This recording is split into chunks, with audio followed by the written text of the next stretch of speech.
Jacksonville Dolphins. They come in at 11-8, 4-3 on the road, and in their first series, they beat UNF 2 out of 3. And there you see Chris Hayes. Speaking of 2017, when the Gators won that national title, he was the ASUN Coach of the Year. Hayes has been at Jacksonville a long time. Yeah, former player there, former pro player with the Blue Jays. And there you see Kevin O'Sullivan, who is coming off that not so good weekend up in Knoxville. But when it's all said and done, you're talking about really 3 or 4 bad innings on an entire weekend. That was it. Well, the Saturday game, he had 1 bad inning. Yep. I mean, you don't get hit with a 9 spot once every 15 years, so it just happened to work that way. And Tennessee was 40-4 at home last year on their way to a national championship. So a lot of baseball left, and you got to win the midweek games, and Florida's been very good at that here at home. Florida's 13-1 here in this ballpark this year, and we will get underway as Jackson Barberi in that orange jersey will toe the rubber. And the first wind and pitch is right through there, and right on time at 6:33 with a 96-mile-an-hour fastball. Shields has been great. The sophomore's hitting .424, homer, 16 runs driven in. He's going to go the other way with this one. A little flare out to right, and that ball is going to fall right there into no man's land. He thought about getting to second base, but Ty Evans came in there and got it quick, and that is now a 10-game hitting streak for Jonas Shields. And a guy, just a pesky hitter, finds his way on base. They usually have him as a number 2 hitter. Came into the game with a .500 on-base percentage. So a good start for Jacksonville, who dropped the first game to the Gators this year. That game was over in Jacksonville back on February 18th. Gators won that one 10-4. So now Blake Edmonds steps into the box. And just over there at first base is a guy that's going to steal or at least attempt it somewhere in this game. Shields on the year, 9 out of 10. First pitch to Edmonds. Good fastball tailing away from him at 96. Edmonds just a 200 hitter. 7 for 35 on the year. Does have a homer, but he's also struck out 12 times in those 35 at-bats. Squares the bunt there, and it'll miss inside. This is the first game in daylight savings time at the Condren Ballpark. Of course, the team practices here all the time, so they're used to it, but shadows already all the way out there, as it is 74 degrees here in Gainesville. Runner goes, hit and run, and Edmonds couldn't keep it in play. But you like the aggressiveness there from Jacksonville. Yeah, I think if JU is going to win this game, they're going to do things they do best, and one of the things they do really well is steal bases on the season. Yeah, Jacksonville's got 31 of them. Gators have 35 of them. And Barberi quickly up in the count, 1 ball and 2 strikes. There's a changeup, and that one will miss off the plate to even things up at 2-2. Yeah, the lead that Shields takes over at first base is a very open look. He really has that right foot kind of open, and that gets him a cheat step. For me, I think it's just a touch too open. He's had success with it, but the more open you are, the closer to first base you have to be, because it definitely deters your move back to first base in a pickoff attempt. 3 steps away from the bag. Here's a pitch, and it's hit hard, but a souvenir down the right field line onto that berm. And a nice one-handed grab after a one-hopper to get things going. Yeah, look for him to be in motion right here, 2-2.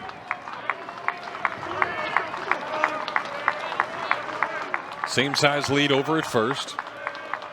Barberi a long hold this time, and he'll throw back that way. And that's what you do when you have a guy that's getting ready to steal. Hold the ball, and what will happen is gravity will take over. His heels will go to the ground, because you should be on the balls of your feet when you take your lead. But when a pitcher holds it, that's when the heels go back to the ground. He'll come to the plate this time and miss with another changeup. So a couple of changeups here to Edmonds. They have not been good. And the only pitch that Barberi has been able to throw for a strike is a fastball, and we'll need to do that here. I don't have a farm, but if I did, I'd bet it on Shields taking off here on this pitch. There he goes, and this one is fouled back on a 95-mile-an-hour fastball that time. Edmonds had just 3 at-bats over the weekend. He made just 1 start. He was 1 for 3. There are a couple of normal JU starters not in the lineup tonight. As Barberi takes a long look again now to the plate, and he got him. 94 on that fastball, and Barberi will get his first strikeout. Off speed right there. Swings right through it, but they did not run on that. Luckily, I didn't bet on that pitch. Yeah. That would have lost the farm. I'm surprised that he didn't run him there. 3-2 pitch. Heyman has been good back there at throwing guys out this year. Yeah, but if you're going to beat Florida here, you're going to have to be aggressive and do the things that you do best. You know, and you're right. Heyman's done a great job, but as a coach, you can't look at that. You say, okay, I'm challenging. I got to get down there against a guy that's a good throwing catcher. There you see Heyman, who caught all 3 games up in Knoxville. He has thrown out 6 of the 16 would-be base stealers. And they are being very careful with Jonas Shields over there. The lead is not great by Shields. Blake DeLamalore, the hitter. Just a .234 average from the right side. And he's going to line this one out to left, going over his NATO, and he will belly flop over towards the line, and the former Dolphin will haul it in for out number 2. Yeah, took it away from his ex-teammate right there. DeLamalore always plays well against the Gators. Lines one, and NATO does a great job going to his right. And has to lay out at the end to secure it. Great play. Probably only gotten about a 5 or 6 from the judges on the dive. That looked like you in the swimming pool when it gets to summer in the public pool. First rule of outfield, just catch the ball. Just catch it. Don't worry how it looks. Here's Chandler Howard, but first another throw to first. Howard's a DH.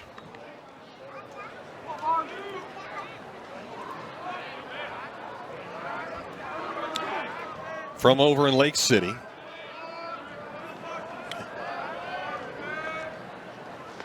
And the first pitch to him is fouled straight back. And Chris Hayes really likes Howard. He said he's a guy that's got a power threat, barrels up balls. Has a little swing and miss in there, though.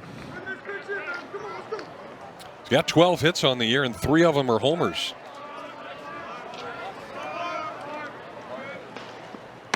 There's another changeup, and it'll miss again. So 3 changeups thrown, and 3 of them have not gotten across home plate. Howard went to Columbia High School, and they've got another kid from Columbia High School that'll go to Jacksonville next year. Bigger lead this time, and then they'll throw over. Also a local kid, J.J. Gardner from Buchholz, signed up to go to Jacksonville next year. And this surprises me. You got a leadoff guy that steals bases. He's been anchored down there the whole inning. Fakes like he's going to go, and breaking ball is down and in. His lead over there is not great, and he's bothered by Barberi holding the ball, obviously. I'm assuming he's on his own. Top of the order. First inning. He goes that time. It's a breaking ball, and Heyman's throw is perfect. What a shot by Heyman, a dart, and he'll throw out his 7th runner of the year. So despite home half of the first, here's the lineup for Kevin O'Sullivan tonight. The former Dolphin, Justin Nadeau, will lead off. Bobby Bozer, after struggling last week, will try to get things going. Then it's Colby Shelton, followed by Heyman and Lawson. And then Gator fans will be happy to see Kate Curlin back in the lineup. You see him right there, back at second base tonight after missing 10 games with a hurt shoulder. And then Stripling, Ty Evans, and Hayden Yost will round out the order. And they will face a right-hander, a veteran from Hampton, New Hampshire, transfer in from Quinnipiac. It's Aaron Zenas. Yeah, Zenas 88 to 91 on the fastball. Slurvin change, but he has to command that fastball if he's going to be around any length of time tonight. That's a key for him. Quinnipiac seems like one of those teams that'll bust up your bracket, one of those lower seeds that from over the years has been in there. I'm sure you've already filled out yours. Yeah. A lot of people think the Gators got a chance to win it. I would think. Congrats to Todd Golden and company on winning the SEC tournament. What a year. And earning a 1 seed for just the 3rd time in school history. Steve Egan was there. He is our statistician tonight. Even got a few pieces of confetti that flew down onto the floor. And there's the Gators trophy from back in 2017, courtesy of the Gator Dugout Club. Really hard to win one of those, and Kevin O'Sullivan finally got one. Been to Omaha 9 times. Unbelievable. All right, here's Justin Nadeau and his 400 batting average. Stepping into the box, and the first pitch to him is perfect on a 93-mile-an-hour fastball for strike 1. The junior from St. John's has the best on-base percentage on this whole Gator ball club. It's .556. And he'll put a poke into that one out to center, but Hodges was playing right there, and with the sunglasses on, he'll make the catch for out number 1. So that's the first time that Jacksonville has retired their former teammate. Nadeau was 3 for 3 in that game earlier this year with a walk and a hit by pitch, so he was on base all 5 times. So now Bobby Bozer, as he tries to get things going again, being home for him should hopefully help. Bozer was 1 for 16 last week in the 4 road games with 7 strikeouts. So that got the average below 300 for the first time this year. And he'll take a slider off the plate. And obviously the competition changed, but baseball is a funny game because he had that unbelievable game the Saturday before with the home runs and then 1 for 16, but that's baseball. It's such a streaky game. We've seen Ty Evans go through those kind of spells over the years. But you just got to keep going at it. Okay. Sometimes it just takes a little blooper, something here or there to get you going again. 2-1 is right through there. That's all it'll take. And I'll tell you, lay a bunt down would also be a way to go. Obviously, with 2 strikes, he's not going to do it, but you may want to glance down there next time up. Yeah, he did try to do that up in Knoxville and just couldn't get it down. Slider again, he chases one up in his eyes. So the struggles continue for Bozer, and it's 2 quick outs. And they're going to need Bozer. Let's face it. I mean, he's a cog in this lineup. You know, and yeah, you could arguably say that through the first 3 weeks of the year, he was their best player. Without question. But this guy hasn't been too shabby either, Colby Shelton. Well, I just love the way he just sees the ball deep and hits it where it's pitched. The reason why that OPS is over 1,000. And here we are 22 games into the season. 31 hits for him, a .373 batting average. The 31 hits, most on the team, 5 more than anybody else. And at least half of them have gone out into left field as he takes a fastball there. So Zena's doing a good job here, locating well with the fastball. And Shelton with 2 strikes has been particularly good this year. And that's what happens. The 2-strike approach is there. And that's the thing that's going to benefit him at the next level. Because we know he's got the power. I think in his minor league career, you're going to see him in double digits every year he plays. That's not going to be an issue. He'll take that one on the inner part of the plate. Didn't necessarily agree with our home plate umpire tonight, Vic Carell.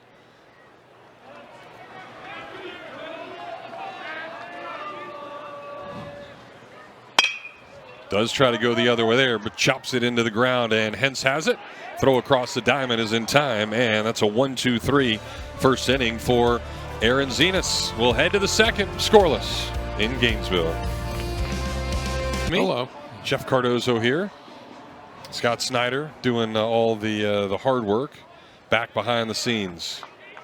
As Jackson Barberi gets back to work through 15 pitches in the first inning, and his 16th is low and inside. He has not been able to throw the off-speed stuff yet. Breaking ball or the changeup, just fastballs so far for strikes as Chandler Howard is back in the box, and there's another one of those fastballs to even up the count at 1-1. Howard was in there when Jonas Shields was thrown out on a perfect strike by Heyman. There's a good changeup and the first off-speed pitch to catch the zone for strike 2. Yeah, if I was these JU hitters, the lefties, you might want to respect that changeup. There it is again, and that one would have been in our laps. Let's go back to that pickoff. In the jump right there, he did a little one hop step, and that slowed him down. Then he had to restart himself. The jump wasn't very good, and he didn't have a big lead to begin with. 1-2 pitch will miss in. Now, I will say this. Luke Heyman threw an absolute P-Rod to second base. That was under two seconds. What's P-Rod mean? Line drive, a linea. I like it. Now the 2-2, and it's down low. Barberi did not give up a run in his first 5 outings as a Gator, and then gave up one in Tallahassee, but only 1 hit in 3 innings. He pitched very well. 3-2 pitch here is a chopper to Curlin. He'll get his first chance in 10 games and is successful for out number 1. Boy, it's good to see Cade Curlin back. You know, the sad thing about him at the time, he was playing his best baseball since his freshman year. He had it going on defensively, offensively, hitting with power, hitting for average, and then his shoulder popped out, but here he is back. So that's a big cog that was missed in that Gator lineup. And it also gives Sully a little bit more opportunities to move things. And a good first pitch fastball to him from Barberi. Stevens from California, Elk Grove to be exact. 5'11", 180-pounder. 280 hitter on the year. He had a really nice weekend against UNF. So he gets to start again tonight. As that one skips away from him. Stevens was 4 for 5 with a homer against the Ospreys. Ospreys took game 1 of that series. And then JU came back and won the next 2. And he ignited that ball club. Talking to Chris Hayes, he said he started everything. So he gets rewarded with the start tonight. They had 3 catchers that they used. Nick DeLisi, Connor Spellman, Carson Stevens.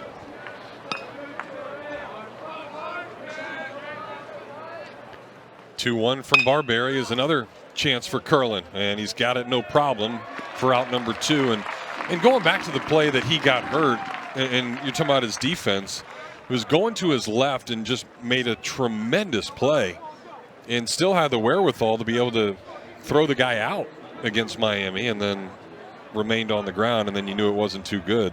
One of the things he does best defensively is that ball to his left in short right field. He has made that play dozens of times during his career. So now Aiden Masters, and he will line one out to Bozer. Kevin O'Sullivan has done over the years 22 wins, 8 losses in the 30 times he has played Jacksonville over the years. Florida has won 13 of the last 16.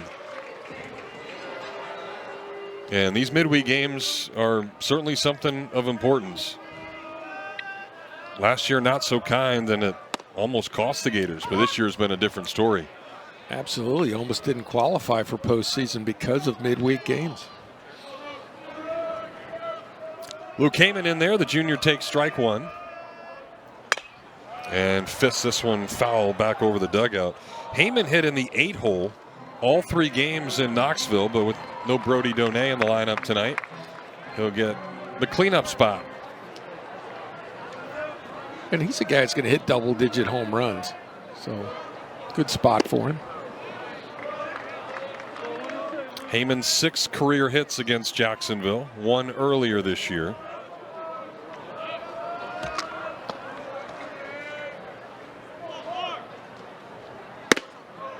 Takes a 1-2 fastball, and he knew it. So second strikeout already for Zenas, who has done a good job of throwing strikes. I'll tell you, Zenas looks good. He's getting run on that ball.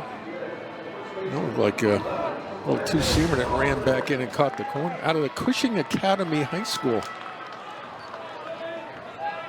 Heyman probably thought that ball was high. And now Brendan Lawson.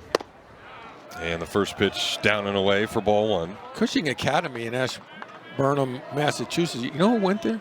John Cena. Okay. And actress Betty Davis. Oh. Very eclectic group. It's like 9 NHL hockey players went to that place too. He looks good tonight. Got the mustache going. Got the two-seamer going. Swing and a miss there. Looks like Tom Selleck from Mr. Baseball. Keith Hernandez in him too. There you go. Speaking of Seinfeld Tom actors? Selleck.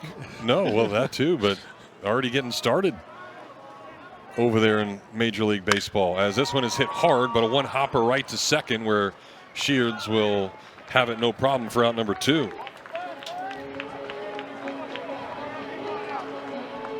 So there's only been one ball hit in the outfield by each team, one by Nato and one by DeLamalore. Other than that, it's been strikeouts and groundouts. And here is the aforementioned Cade Curlin. Maybe a little even Rafael Palmeiro in that mustache. That's right. Mississippi State grad. Curlin hitting .353. Wouldn't it be some old Foxy here hit a home run? Yeah, be a way to return to the game. He had hit in 7 straight games before getting hurt, so technically a 7-game hitting streak as he spits on that one. You see that on his arm guard, it says Foxy. There you go. That's his middle name, Fox.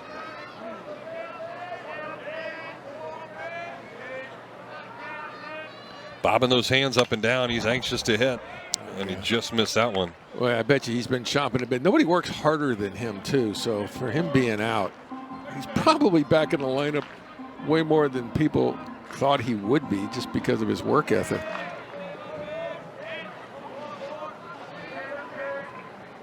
That one hit the bull. Or Albert, I guess, in this case. That's right. Who wasn't standing back there. A changeup that stayed up. And a little smirk there from Zenas as he has fallen behind 3-1 for the first time. And he lost Curlin. So Curlin missing 10 games. They were still scared to pitch to him. And he'll trot down to first with a 2-out walk. The old 2-out walk. How many times did the 2-out walk end up coming in and scoring? Well, more than the 2-out hit. It certainly hurt the Gators in that game Sunday in Knoxville. 2 outs in the 6th inning and then back-to-back walks before the 9-hole hitter doubled and allowed Tennessee to take the lead. We'll see if Stripling can get on base as Evans moves into the on-deck circle. Lawrenceville, Georgia native. We'll take that one inside for ball 1. Stripling's done a nice job for the Gators coming in from Texas Tech. He could put him in a lot of different positions, DHing tonight, but very valuable on this in this lineup. His lone homer came in his first game as a Gator. First at bat. Yeah. Yeah. Has not hit one since, but he hit a ball on Sunday that should have been out if the wind wasn't blowing 35 miles an hour in. The entire stadium had a gasp thinking that that was going to get out and tie the game. You can see the wind is not a factor here tonight. And all of a sudden, Zenas has lost it. I'll tell you a couple things that come to mind here. He walks him on a 2-0 count. He throws over to first base. Cade Curlin has one of the shortest leads I think I've ever seen him take, and they're throwing over to first. You better be concentrating on that hitter. 5 straight wide ones, and now he finally throws one for a strike.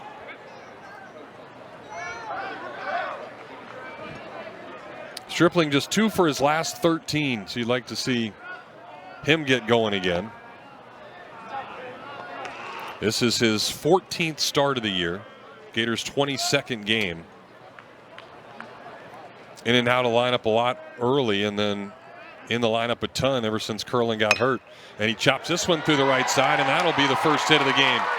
Curlin will put on the brakes and stay put. So Gators do get a couple on here, and that walk comes back huge. And Evans will have a chance to give the Gators the first run of the game. Stripling did a nice job getting the pitch he could hit, working the count in his favor. Sitting on that pitch and pulling it to right. So the 2-out walk, you saw Chris Hayes, that drives any coach crazy when a pitcher does the 2-out walk. That's why they have antacids in the dugout. So Evans will come to the plate. He's been one of the hotter Gators. That's swinging the bat. And the first pitch here is a check swing on a high fastball. You know, I'm a big believer in this guy. He started off slow, and he's a guy that's going to factor in. He's a veteran presence. He is streaky. I mean, there's no doubt about it. But when he gets hot, there's nobody hotter in the country sometimes. Gets a fastball, and that one will find center field. Curlin rounding third, heading for home. He's a brown-eyed, handsome man. And a 2-out knock by number 2. Gives the Gators their first run of the game as Evans sends one right back up the middle. The 2-out walk comes back to haunt. And a great piece of hitting by Ty Evans. Again, Ty Evans, a guy that's going to be a big cog as the Gators move forward this season. Veteran guy, he knows how to hit. Just got off to a slow start. No big deal. A lot of games left. So that'll get the 9-hole hitter up there, Hayden Yost. Also struggling a bit at the plate. We'll try to get going, but he takes a changeup off the plate. Yost is averaged down to 254 now. Has batted leadoff a bunch and now in the 9-hole over the last couple of weeks. And that one will miss in. Good take. I mean, he's been behind ever since he gets the 2 quick outs this inning.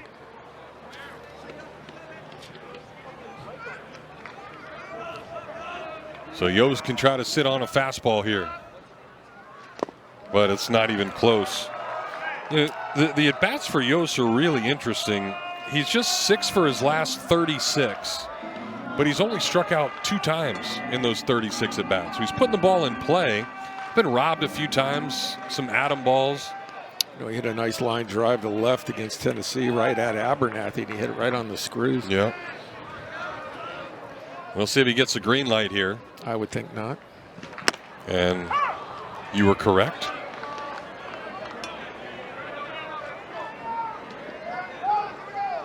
Is some action out in the Jacksonville bullpen now. Righty Grant Brooks starts to get loose. Well, if he gets on, you're going to get a visit from the dugout, I would assume. And you know that's coming right now. So a walk, 2 singles, and a walk to the bottom 4 hitters in the order. Gets Justin Nadeau to the dish with bags full of orange jerseys. And there you see Brooks in the bullpen. And the great prognostication of Nick Belmonte said someone's coming out to the mound, and we'll see it. I mean, obviously, you're just going to slow this thing down, take a deep breath, refocus right here because, if he can't throw a strike, maybe we quote Betty Davis and All About Eve, fasten your seatbelts, it's going to be a bumpy night for the Dolphins. I didn't see that movie. It's a classic. Speaking of classics, see Happy Gilmore 2 is coming out this summer. Happy to see it. Happy. Trailer's out today. Yeah. So Casey Kalina, the pitching coach in his first year at Jacksonville, long conversation. Nadeau hit it hard his first time, but it hung up there long enough for the center fielder Clayton Hodges to go over and get it. And there you see 3 Gators on the bag. Stripling's at third, Evans at second, Yost at first. And the Gators will 2-out nightmare here in inning number 2. And that changeup is not close. You tell Zenas is aiming it. He's not throwing it. And that one steered to the right of the plate. There's another one, and much better that time to even up the count. That was the pitch he was throwing for a strike prior to the 2-out meltdown here. Working a lot quicker now, trying to get into a rhythm. He's ready to go and misses on another changeup. So 3 straight changeups to Nadeau. And at some point, you're going to have to throw a fastball, and he's thrown more balls than strikes. There's a fastball, and it's chopped right back to Venus. An easy underhand toss over to him, and he makes a big pitch when he needed to. But the Gators get the first run of the game as Ty Evans with a 2-out single gives the Gators a 1-0 lead. Sir, in the state of Florida, spring training, of course, here as well.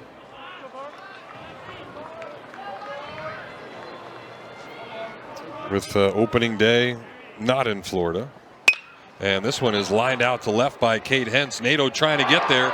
Dives again, but can't get this one. He lost his Oakleys.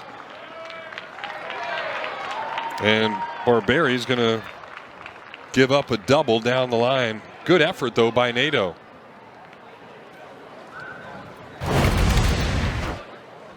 Yeah, Hentz waiting on the pitch. Puts a nice swing on it. One hops it to the wall. It's the first time that Nadeau has played left this year. He's done it now Sunday and Monday without Blake Sear. So excuse me, Sunday and Tuesday. But he had been playing center and right. So he's played all 3 outfield spots. As Clayton Hodges now steps into the batter's box. Jacksonville native. Squares to bunt and pulls it back on a strike. Hodges and Mumau now at the bottom part of the order have not been good offensively for Chris Hayes. And that's why he's showing bunt here.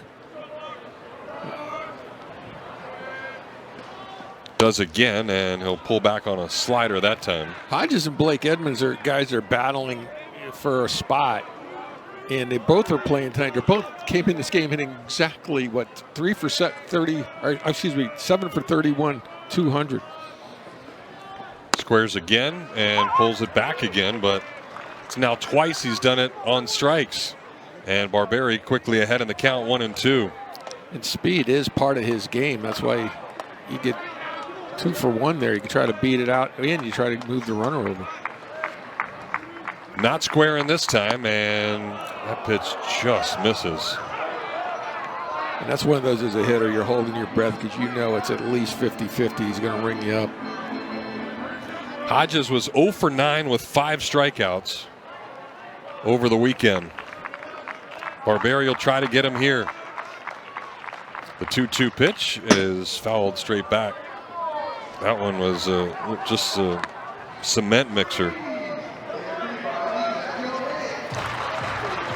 What you mean by that, the rotation, it just says hit me. It just spins and stays right over the plate. Hodges couldn't put it in play, so we'll see if Barberi throws a better one this time. 2-2 pitch, got him on a fastball. Some high ched as that one was rising, and a big strikeout after the leadoff double. Yeah, did not move the runner along, an unproductive out on the 2-seamer. Just goes ahead and tries to pull that ball. It's over swinging. I mean, that's the thing as a hitter, at least try to hit a ground ball right side, get that runner over it with less than 2 outs. So now Sammy Mumau in the 9-hole. Former Gator from Palm Harbor. An excuse me swing for strike 1. Redshirted last year. Has hit 3 homers. Start off the season, but just a 188 average.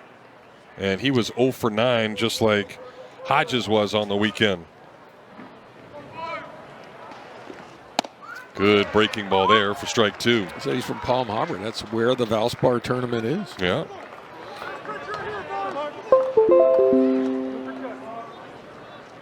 So Barberi doing a good job here after giving up a leadoff double on the first pitch of the inning. Trying to get his 2nd straight strikeout.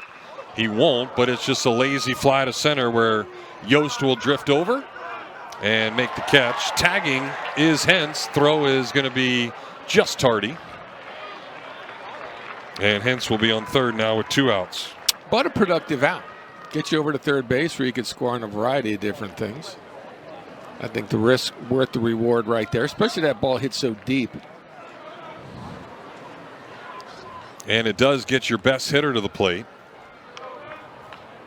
with a chance to tie the game. That's Jonas Shields, who had a bloop single out into the Bermuda Triangle back in the first inning down the right field line.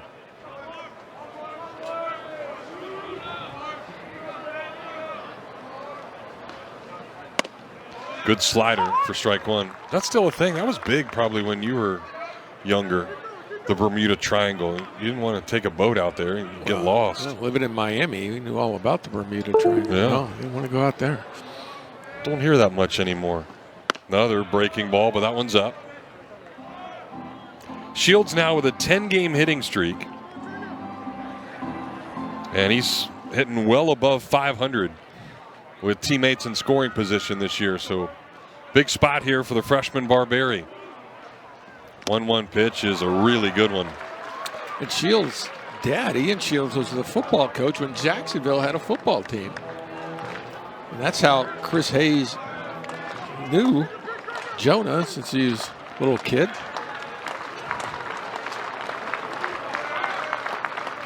Barberi's 1-2. Got him! Perfectly painted fast to Indiana. Yeah, they transfer from Butler, the long, lanky one, 6'4". And you can see that three-quarter arm slot, little sinker slider action.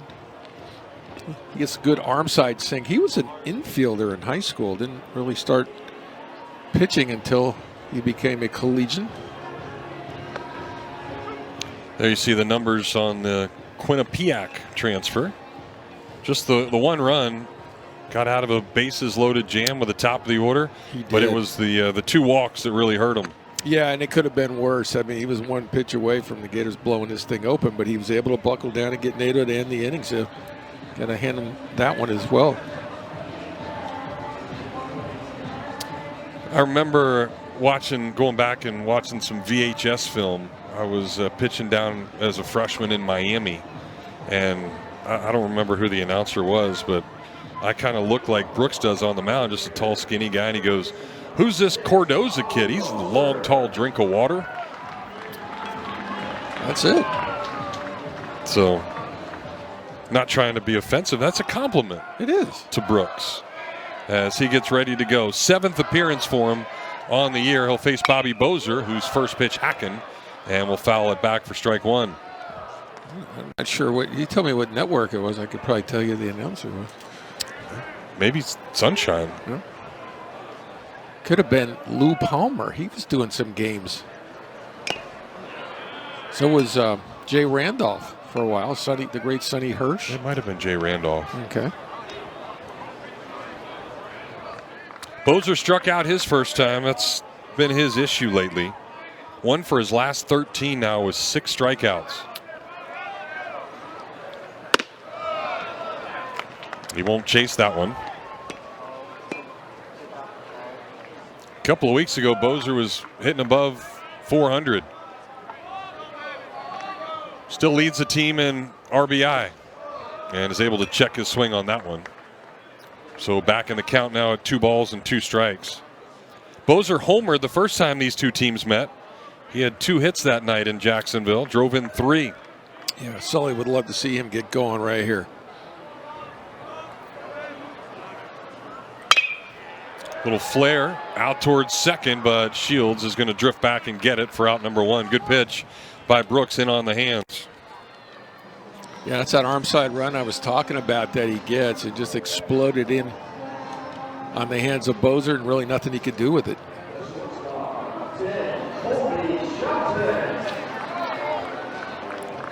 So now Colby Shelton. He tapped out to Hentz at third his first time up. 369 average. And that one will miss in. Well, this is a thing where you got a pitcher go with arm side run. If you have the scouting report, then you look to maybe go with the pitch and hit it to left. He goes right back up the middle, and that's going to find center field. So Shelton has reached base for the 22nd straight game to start off the season. 5-game hitting streak and a 1-out single. Just keeps it going, getting on base, and saw that ball deep. That's why he hit it up the middle. Didn't try to pull this ball. Stayed on it. Got the top of the barrel on it and got good spin up the middle. Yeah, and you could see there he had no thought process of trying to pull the ball there. It was middle or left. Seeing that run tailing away from the lefty. So now Luke Heyman will step in there and he'll get a breaking ball for strike one. Another ball up in the zone. Heyman's not too happy. Well, I tell you what, he throws another ball just like that. It's going to be 3-0. Heyman has homered twice this year. Struck out looking his first time up on a ball that he thought was up in the zone.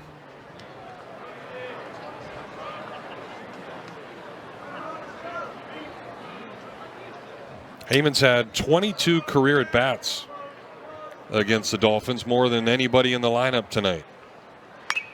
And he did get a pitch up in the zone and couldn't put it in play. Shelton with a good lead over there at first base. Breaking ball count. I used to love to have my players steal an 0-2 because it's a breaking ball count. And if you want to challenge my hitter 0-2 with a fastball, have at it.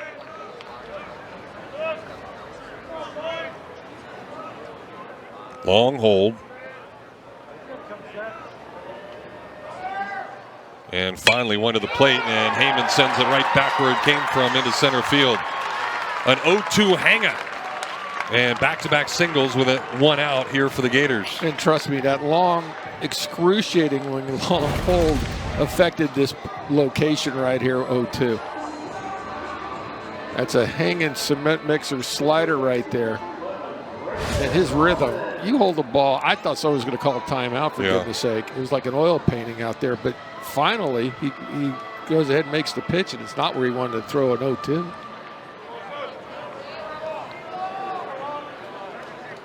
So 6 of the last 8 Gators have reached.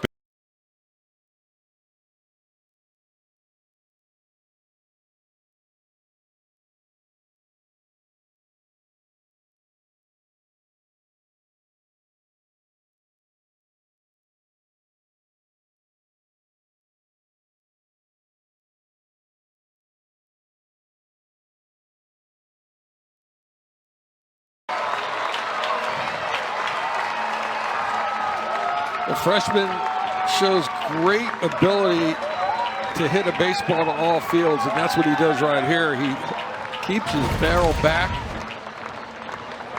gets the foot down, sees it deep, and rides it out of the yard. The pitch was up in outer third. He just uses his natural power to hit it out of the ballpark. Well, and Nick, I think you have to certainly give an appreciation to that Gator coaching staff, everybody on the hitting side, Chuck Girolman, Taylor Black, and Zach Cronin, and all those guys that are looking at everything, because you obviously get a scouting report. So you know, as a left-hander, you've got a guy that's coming up there, a ball that's tailing away from you, and the approach would be to try to hit it the other way. And we saw that from both Shelton and Lawson. Not trying to do too much. You know, if you're going to pull this guy, it's going to probably result in a weak ground ball. Instead, attack, do your job, and get rewarded. Curlin trying to go oppo. And he's another guy you'd like to see get right back on the horse and get a hit or two in his first game back. Showed patience in his first at-bat. When you would think in that scenario, being out as long as he was, he'd be over anxious. So that was a good sign right from the get-go. Walked and came around to score the first run of the game. And we'll take that one inside for ball 3. Caleb Freeman now starting to get loose. Another righty in the bullpen for Jacksonville.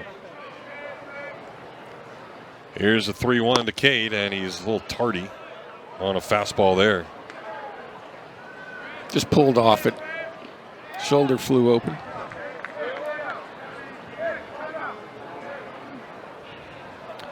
And Kevin O'Sullivan saw that too. It looked like that shoulder didn't do good on that swing and a miss. And I think that was always the fear on a big swing. If you don't make contact, that thing potentially popping out again. There you see Jarrett Swime there, the Gator trainer, who has done a great job. Let's see afterward if you see a wince.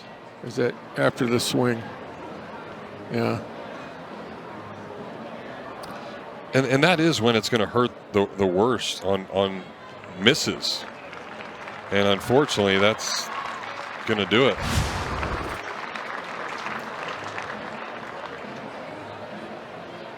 I mean, still a long season. You got big games ahead this weekend against Georgia coming through here in Gainesville. And you want to take any chances because that's a guy that's going to have to be a main cog in this lineup. So we'll see if now Brody Donay is the guy coming in the game. You could move Lawson back over to second and go Donay in the game for Curlin.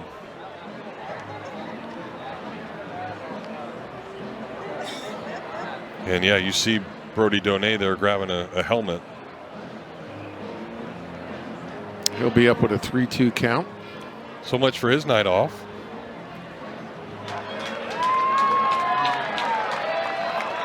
But more of the question and concern is certainly for Cade Curlin.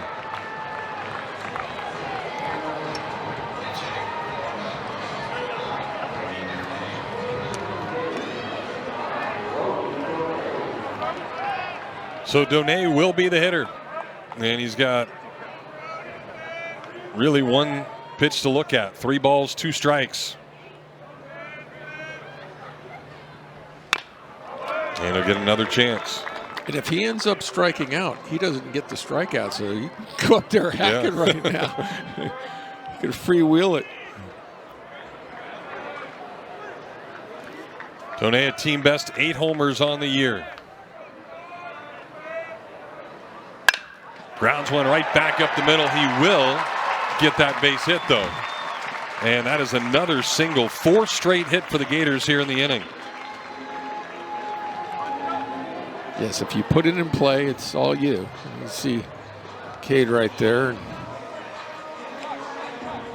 obviously, again, with a long season, no reason to overdo things here. And he doesn't look too concerned, which is good. No, that is a good sign. I agree. So now Landon Stripling, who singled his first time up. He'll take strike 1 there.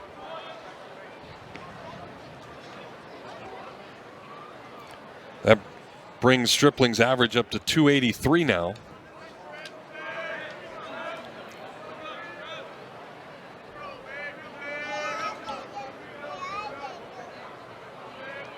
Donay not a big lead, and Stripling's hacking to even up the count at 1-1 there. It's all relative with Donay in that lead because his legs are so long. Yeah. It's almost like he doesn't need a big lead because it's like 6 steps in a slide and he's at second base. Actually, that's a way bigger lead than Cade Curlin had first time he was on by about 5 feet. Now the 0-2, and Stripling will stay alive.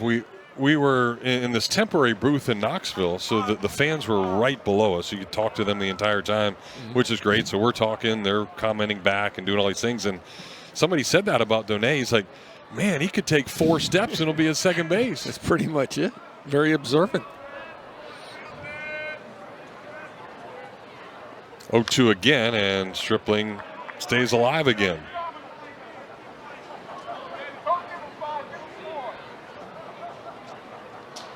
I mean, I used to get kidded because of my size, stealing a lot of bases, and they said it's usually something that's done with guys that are a lot shorter. Yeah. And one of the advantages you have is the longer strides.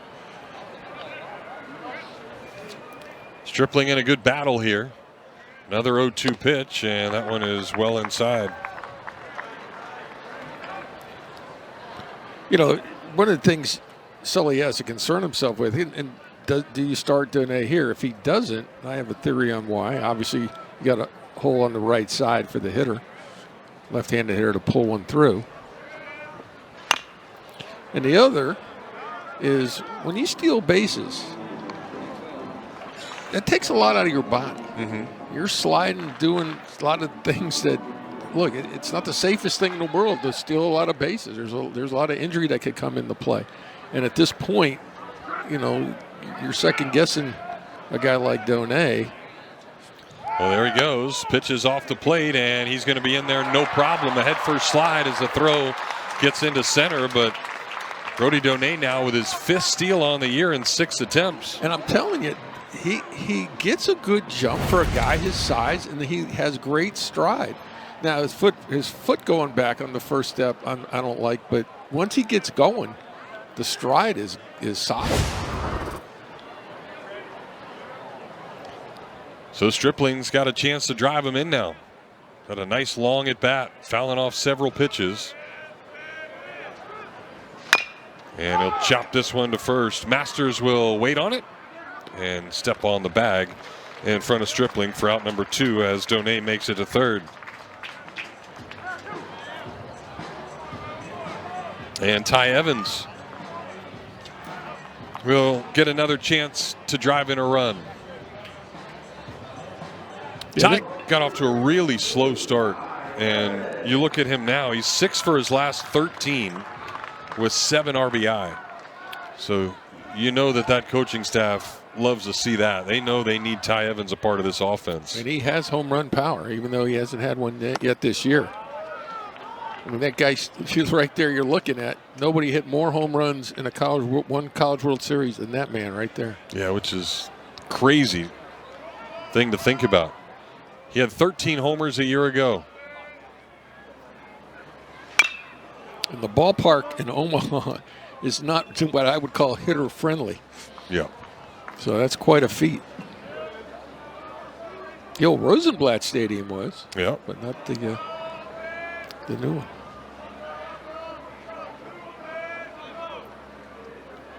Gators with 6 hits already as we play here in just the 3rd inning. And a couple of balls down and into Evans have brought the same result. Little choppers over to the Jacksonville dugout. As a hitter here, I'm thinking he's going to probably try to get me with a slider away, and I'm going to be ready for it and possibly go up the middle or to right. And when Evans is going to right, that's what makes him a really good hitter.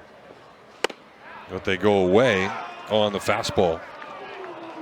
But looking away would be how I would see it here. Now, he threw him fastball. Let's see if he tries to get him out front on a breaking ball. If you're going to throw fastball again, you may want to pound one in. But I think he might go slider. We'll find out now. It's that fastball in. He's got a base open, so he doesn't have to give in. 9-hitter, Hayden Yost on deck. Good long at bat here from Evans. And he got that fastball again. Now, as a right-handed hitter, if you know that you're facing a guy like this that has the two-seam run, do you try to cheat a little bit? Maybe back off the plate? For me, when I would face a guy like him, I'm thinking anything in, I'm inside out in it, but I am looking everything away. My whole approach is everything going right side for everything. And Evans will miss that one. So a lot of fastballs in, and he fouled. So you see the Gators in that inning starting to find the right Louisvilles to swing. 4 for 7 with 3 singles in the homer. Did you ever go to the museum there? In Louisville? Yeah. I have. Oh, man, it was great. So Jackson Barberi, if he can get an out, that'll be the longest he's ever gone as a Gator. I got to go see the bat I used in pro ball, the K48. Oh. Yeah. It's pretty cool. Well, that one's behind the hitter. The original one. They have them all up there. It's really cool. Yeah, it's neat to go through the huge one as you walk in, and then. Do you ever notice why they're called that? He's the 48th guy that with the letter K that had a bat designed for him. Okay.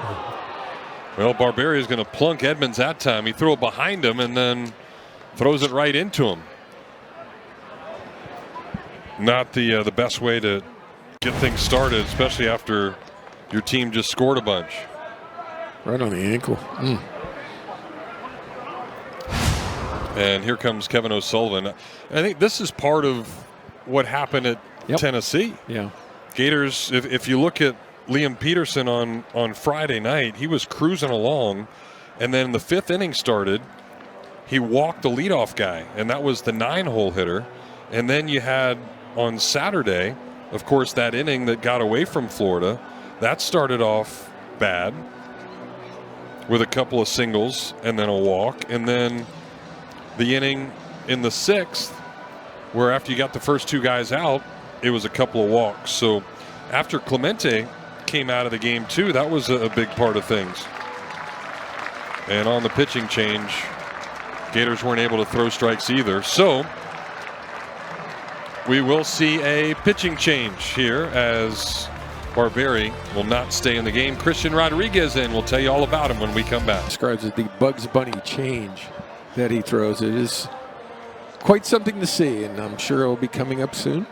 And he will inherit a runner at first base with nobody out here in the 4th. And you see Barberi tied his career high with 3 innings pitched. Still responsible for that runner on first, and also tied his season best with 3 strikeouts. So just couldn't get one more out. And I think Kevin O'Sullivan has seen enough of that when his offense gets runs. Pitcher coming out the next inning, the inability to then get the first out and keep that momentum. And now you've got 3, 4, and 5 coming up for the Dolphins as Blake DeLamelore will step into the box. Grad student from St. John's will take that one up for ball 1. DeLamelore hit one hard his first time, but Nato made a nice play, diving to his right over towards the foul line and robbed him of a hit. Good fastball there, and we're even at a ball and a strike. DeLamelore just 1 for his last 13, though. He's a kid that's got a lot of tools. He can swing the bat, good outfielder, good arm.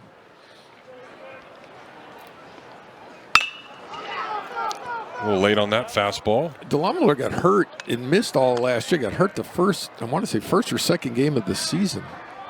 And missed the whole year. And if that name sounds familiar, his grandfather's cousin is Joe DeLamelore. 6-time Pro Bowl offensive lineman with the Buffalo Bills, part of the famous Electric Company.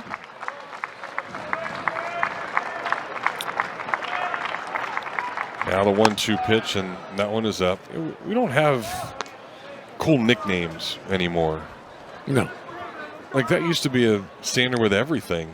Offensive lines, total offensive lines, nicknames, obviously players. The fearsome foursome. Yeah, had all these great nicknames. The no-name defense, the Miami Dolphins. There you go. Here's a 2-2 pitch. There's that changeup, and it was a hanger hit deep out to left, and that one is going to get out of here.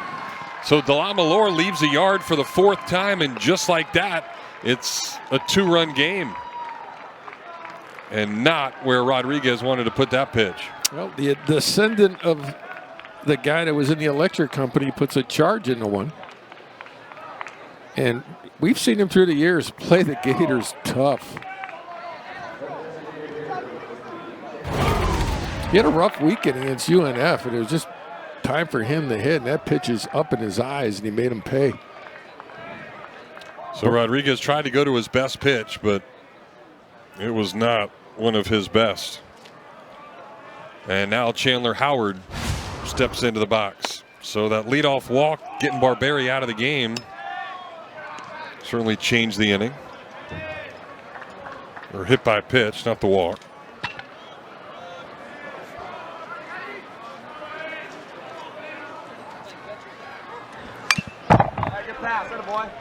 Howard grounded out to second his first time.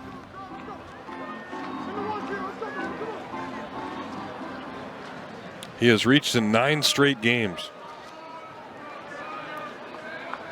And the Gators will put the shift on him. Florida doesn't shift too often.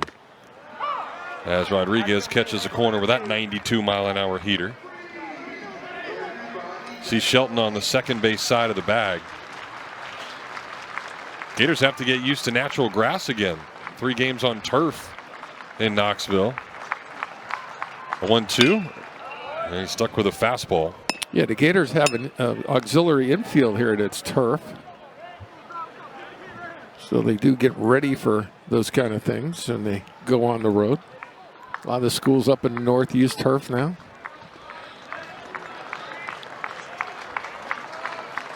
Rodriguez ready for the 1-2. There's that changeup, and a much better one this time. Heyman will have to throw him out, and Donay will step on the green bag in order to do so for out number 1.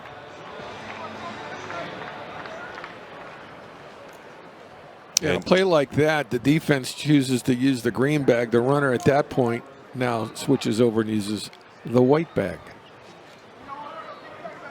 And so you do have that option for those that are still unfamiliar with the rule. If it's a drop third strike and it goes there into foul territory, then Donay would then switch over to that other side to stay in that throwing lane.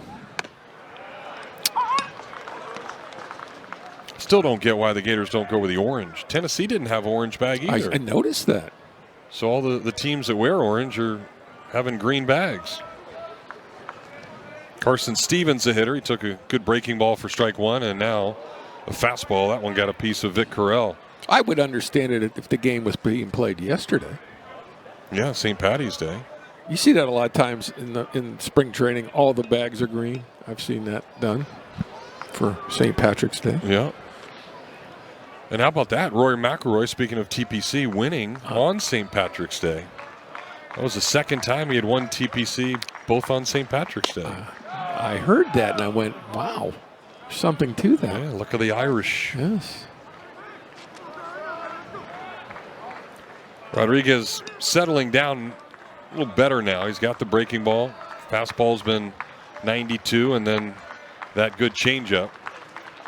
And now a fastball that misses down and in. And speaking of St. Patty's Day, I mentioned Steve Egan here in the booth with us earlier. He ran a St. Patty's Day race up in Nashville.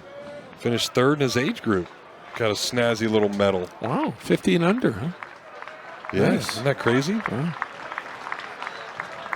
Now the 2-2 pitch. It's fouled off. And the crazy part was he didn't wear any green, so he had his green tighty whities on, and when they asked him to cross the finish line, he had to show them, prove it he was wearing green. I have no idea how you have all that information. Just you got to do research. Okay. Get ready for a game. Now the 2-2 pitch just missed.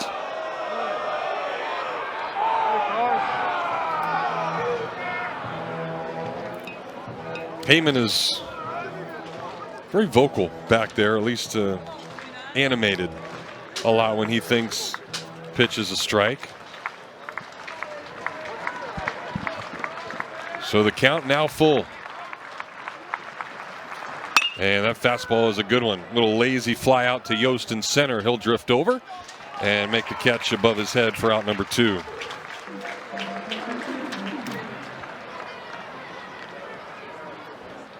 So Rodriguez settling down nicely now.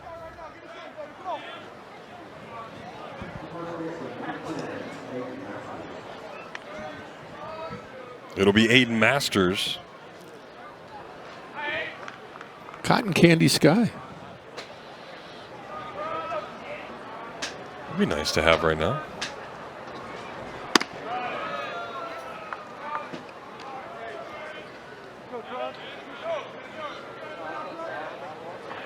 Masters grounded out to Bozer over at third his first time up. It is the tough part of the night to try to see fly balls. And there's another one. Yost will get a chance, drift back, and he's under it, no problem. So Rodriguez gives up the 2. As the righty Brooks still out there for Jacksonville. And the first pitch to the Gators center fielder is strike 1. Yost walked his first time. Still has not homered this year or in his Gator career. Has driven in 16 though this year. As he spits on that one. Yost had a couple of RBIs when these teams first met in that first week of the season. Pops this one up a mile high here over towards the Jacksonville dugout. Stevens sheds his mask and then overruns it. And looks at Hentz and says, hey, I need you to come in and get that ball.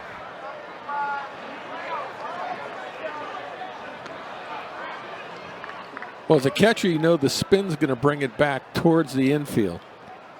It's almost like he didn't allow for it. Wind is not even a factor tonight, which is crazy because the last 2 days in this area, it's been, you saw the golf tournament, it's been crazy. 30-mile-an-hour, 40-mile-an-hour gusts, but nothing tonight. So Yost quickly in a 1-2 hole, and he'll chop one out to second. It's gobbled up by Shields, and he'll throw across in time for out number 1.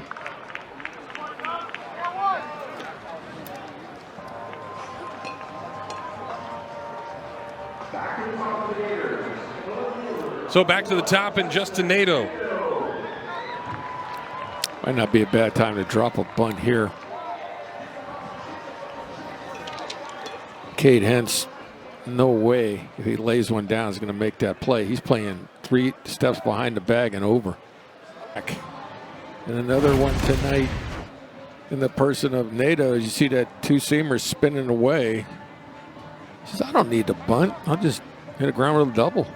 And Nick, you got to love the approach by these lefties. Again, Shelton with a single back up the middle off of Brooks, and then Lawson the opposite field homer. Now Nadeau, another lefty, going out to left field. Here's Bozer. And that breaking ball is down low. Bozer 0 for 2, hasn't gotten the ball out of the infield yet. Just needs something positive to go his way. As he is just 3 for his last 23 now. Runner goes, and that'll be an easy swipe of third base. No throw from Stevens as he tried to get the strike. And Nadeau gets over to third with 1 out with his 3rd stolen base of the year. They weren't paying attention to him, and Nadeau took advantage. Not even looking at me. Their infielder split. Infield comes in now for the Dolphins. And the 2-0 to Bozer is fouled straight back. I mean, that's the time you want to steal with less than 2 outs where a fly ball can get you a sacrifice. And that's what Bozer just trying to put it in play here. And there you see the infield. So Bozer a lot of room to do something. Chance to hit a ball hard, but he'll take strike 2 on a breaking ball that wasn't where it was supposed to be. Yeah, got away with one there. And again, as a hitter with 2 strikes, just you're up there cutting and slashing, just trying to make contact any way you can.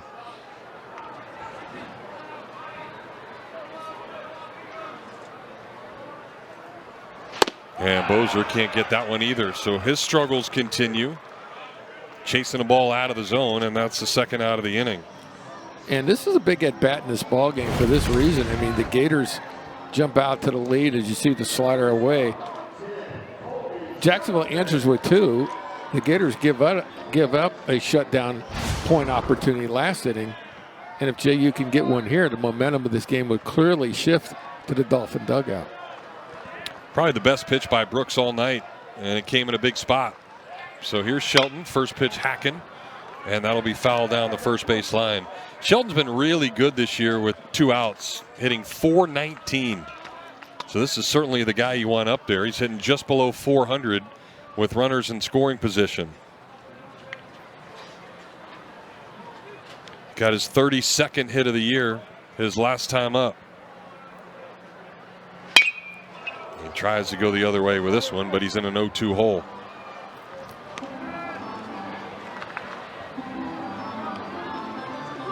A pitch you might try right here would be a back foot slider.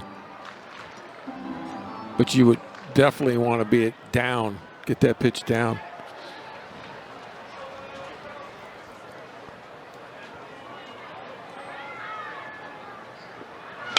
Yeah, that's what it was. And it got a piece of Shelton on the swing. Yeah, and then that was the way to go, in my opinion. And again, as a hitter with 2 strikes, you got to just fight off those nasty pitches and hope he makes a mistake. Well, especially if you're a guy calling pitches in that third base dugout, you got to realize the approach of these lefties and what they've been able to do. So now this second time through the order, you understand that. 0-2 again is nowhere close.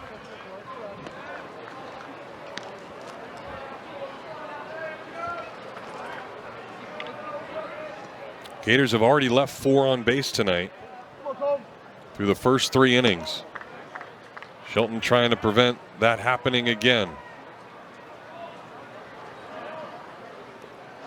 And he'll line one out into right field, and that's going to find some green grass. So back-to-back hits for Shelton, a big 2-out RBI.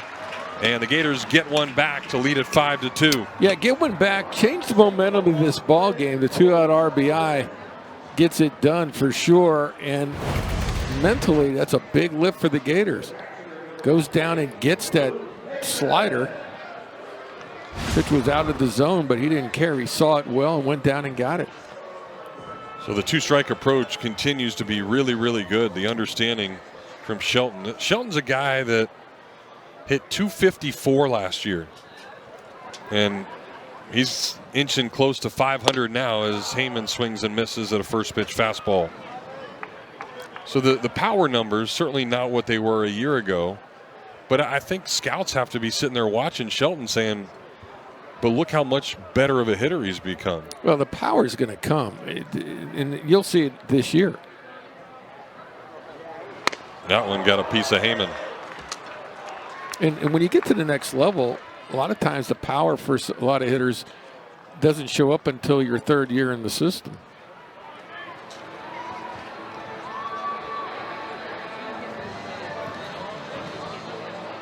So Lawson's going to get another look at Brooks. And the Gator now second baseman. Homered off him last time. Speaking of power in the system, Cags will be starting off at Double-A with the Royals. Jack Caglione. After having a very impressive spring training. Really turned some heads in their organization. Yeah, wouldn't be surprised if you see him at some point this summer. No doubt. In a Royals uniform. No doubt. Lawson's homer was his 5th of the year. And it was a 3-run shot, so he's got a chance to do that again.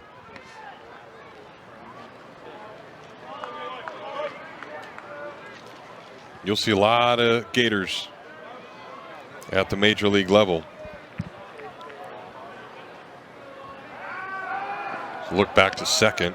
And of course, the big offseason move, a Gator traded for a Gator. Speaking of the Royals, Jonathan India goes to Kansas City, and Brady Singer goes to Cincinnati. 2 teammates at Florida.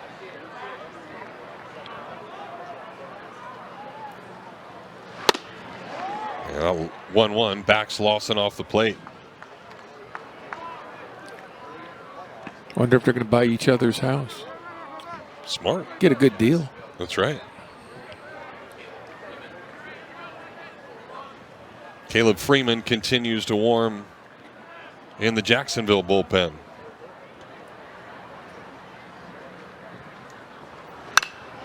As Lawson fouls one back.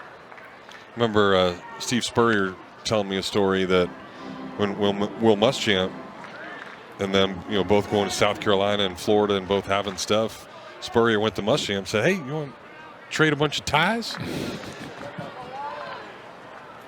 2-2 pitch is off the plate. That's Spurrier for you. Got a ton of money, but he's ready to just trade. But hey, when you can do it, do it. Good at bat here for Lawson, as the 2 Gator runners will get the automatic start here. So we'll see if Lawson can throw one at a gap somewhere. Only 8 left on the clock after a couple of no's. And now the pitch. Lawson lines one out into the gap in left center. That ball is down and all the way to the wall. Shelton scores easily. Heyman right behind him. And Lawson has 5 ribbies tonight against the Dolphins. A 3-run homer, and now the double, and the 2-out runs continue for the boys wearing the orange jerseys. Yeah, and out away from getting that shutdown point, bringing the Dolphins in the dugout with a lot of confidence. That goes by the board as the Gators really turn it on with 2 strikes, a little cement mixer slider, and he just stays down with it and shoots it in the gap in left center field. And Lawson continues to impress in his freshman season. Watching college baseball here on the SEC Network. That way. And Stevens is now going to make his way out to the mound as Brooks could not finish off the inning. And Chris Hayes is coming out.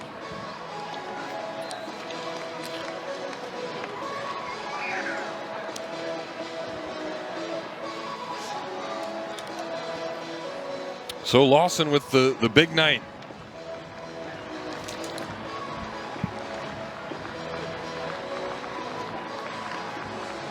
Doing lots of damage going the other way. And we will in fact get a pitching change. So we'll tell you about the new arm when we come back. You're watching college baseball here on the SEC Network. 10 of those have been earned, 4 walks and 5 strikeouts out of Greer, South Carolina. It's in the Greenville-Spartanburg area. His job right here is shut down this Gator offense because it's a big uprising here with 2 outs and a runner at third, and you'll blink and Gators plate 3. Yeah, single hit batter, and then the 2 RBI double by Lawson, who's up to 5 RBI tonight now, and that ties his career high. He had 5 against Dayton earlier this year. Swing and a miss by Donay. That was the day that Lawson hit his first Gator homer, a grand slam, and drove in another run. Donay came in last time that Curlin was up there and swung and missed at a ball and bothered his shoulder again. That one missed almost everything and goes all the way to the backstop. So Lawson's going to take third on the wild pitch. 2 sliders back to back, held on to that one too long.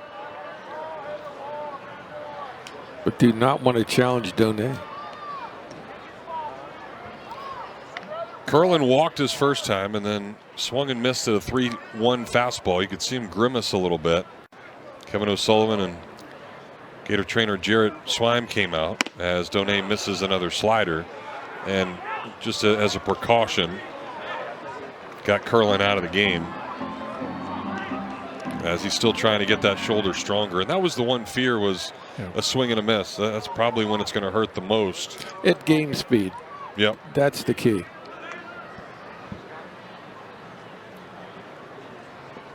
One-two to Donay and got him on a slider. So good job by the right-hander to come in and finish things off, but the Gators for the second straight home runs are just 2 guys. Christian Rodriguez back to work.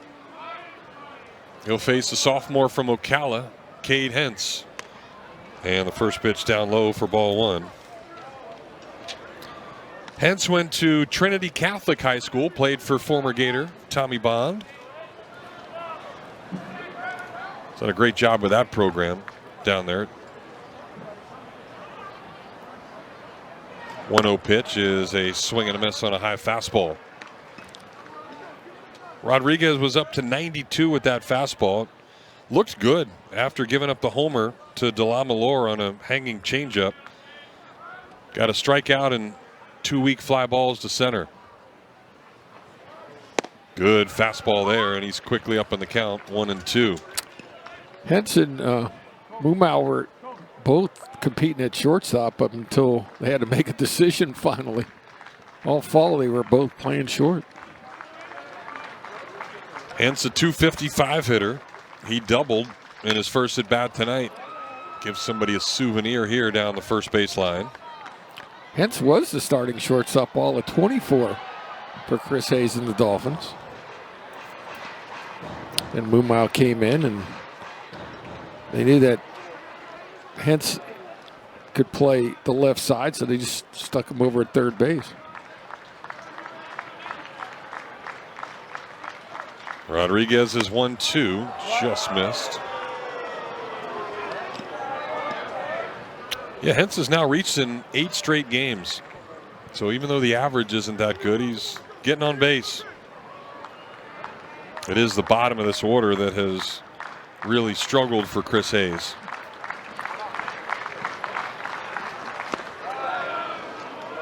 Rodriguez struggling with a fastball right now, wide on 2 straight to bring the count full.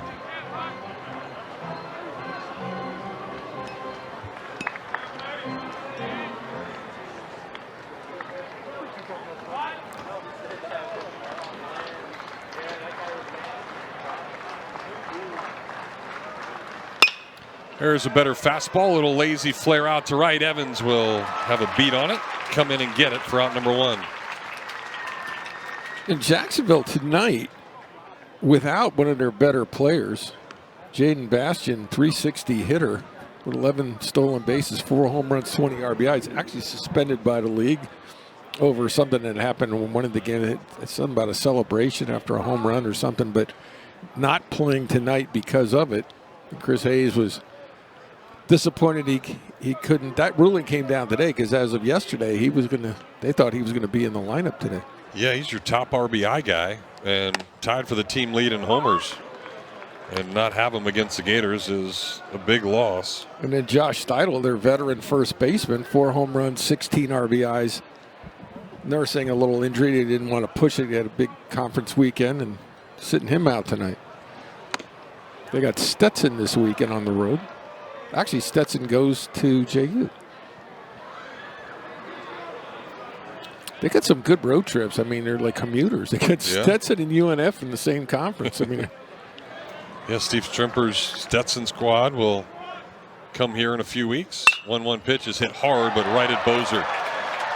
That's why they call it the hot corner, so you better be ready, and Bobby was.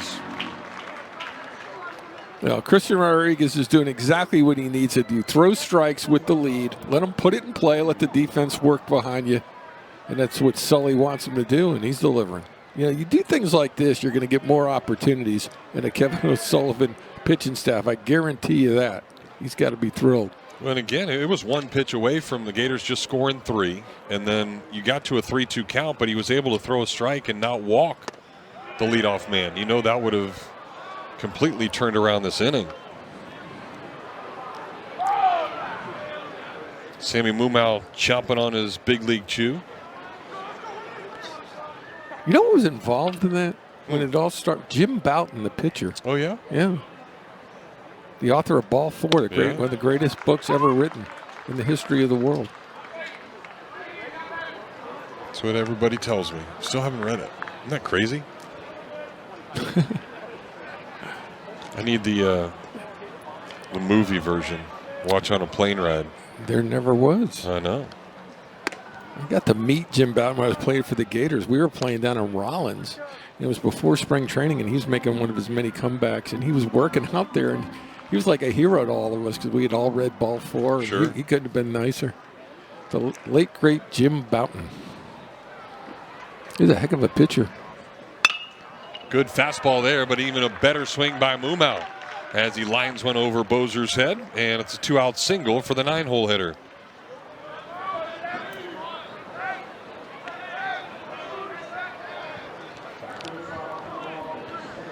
So that'll get Shields back up at the top of the order.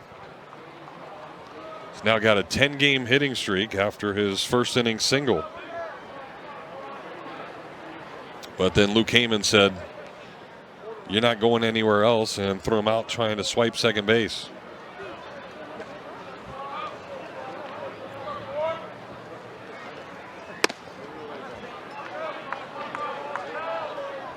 Fastball wide.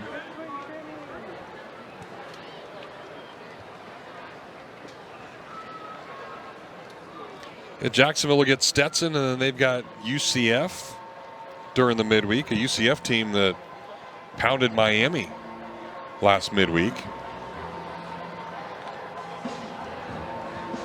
And then another conference game against Queens.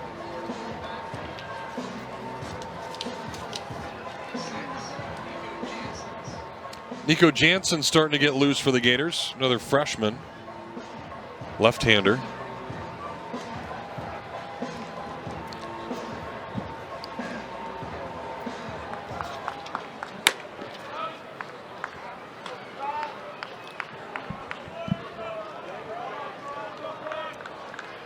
So we'll see if whatever Heyman said worked. He threw a strike, and Donay will try to chase it, but it's a row into the stands here at the Condren Ballpark. Yeah, it's a big out to get here because they're 2, 3, and 4 waiting, and look at that batting average right there for this last 7 games in a pest. They say he always has big, long counts. Works the pitchers.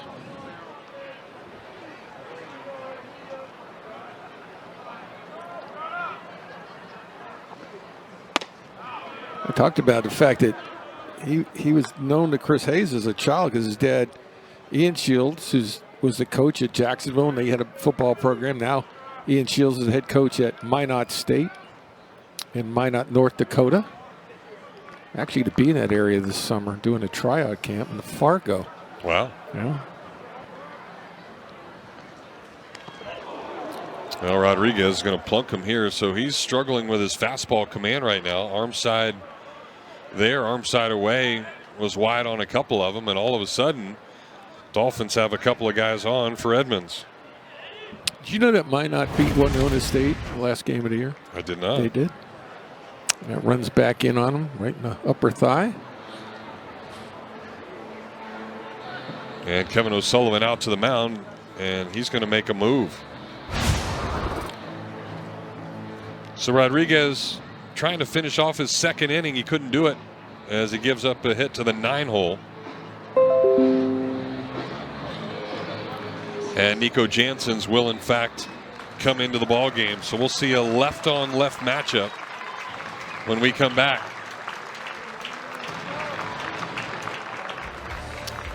7-2 Florida, but Jacksonville threatening here in the 5th. Walks 6 strikeouts, and a guy that Sully's high on, 95, 96 he'll top out at. Got that low angle, throws a slurve, got a feel for a change. And a good lefty out of the pen just early in his career. And this is a good opportunity for him right here. Yeah, and this is certainly a situation that he would have to come in SEC play. Gators without Frank Menendez now in that bullpen right now. It's been 3 pretty good outings for Jansen's, 1 not so good one. That was down at UCF. First pitch to Edmonds is off the plate on that slider. Edmonds made just 1 start over the weekend against UNF. He was 1 for 3. Tonight he has struck out and been hit. And he hits this one out to left center. Yost should be able to run it down, and he does with no problem. So good job by Jansen's. Had to come in. The sights from a beautiful night here at the ballpark.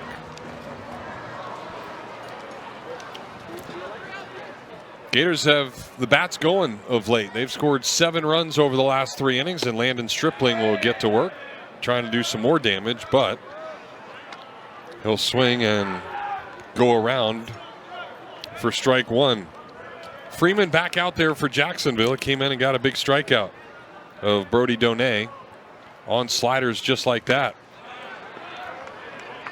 We were finishing the inning. I was talking about Greer, South Carolina, and Steve Spurrier's name came up. I have something in common with the old ball coach. We were both born at St. Francis Hospital in Miami Beach. How about that? See, everybody thinks of him as a Tennessee guy. Yeah. But he was born on Miami Beach. Pretty crazy. Now we've got a pitch issue. A little communication. So technology speeds up the game.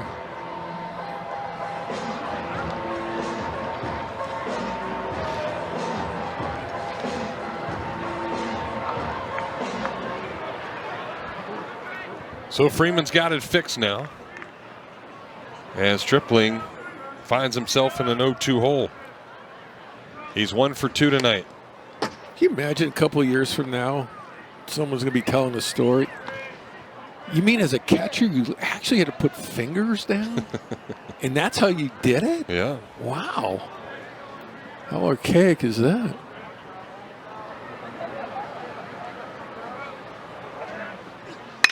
That one's hit pretty well, but the LaMalore had him played perfectly, and he will drift a few steps to his right and haul it in front of that Gator bullpen for out number 1.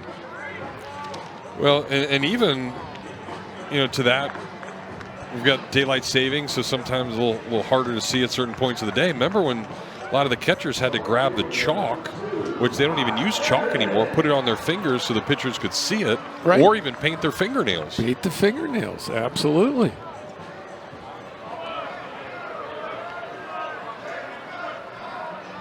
Here's Ty Evans. He'll hit for the 3rd time tonight and almost get hit with that frisbee for ball 1. Evans' first at bat was good. Line drive single up the middle that brought in a run. That was with 2 outs. And he struck out his last time.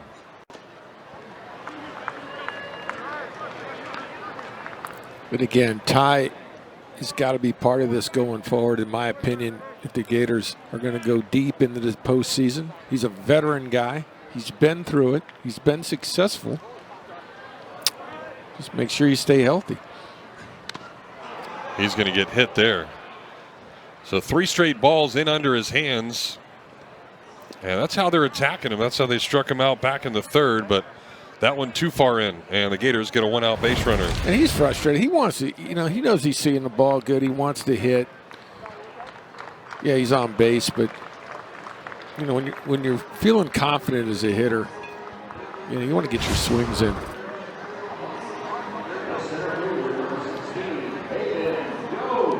So now Hayden Yost. Yost hasn't had a hit since Harvard.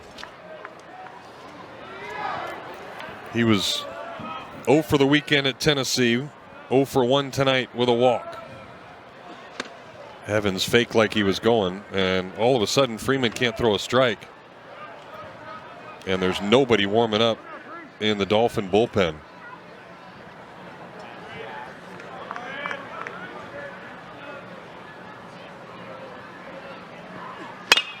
There's one, and Yost got a piece of it. Donay will snag it at the end of the Gator dugout.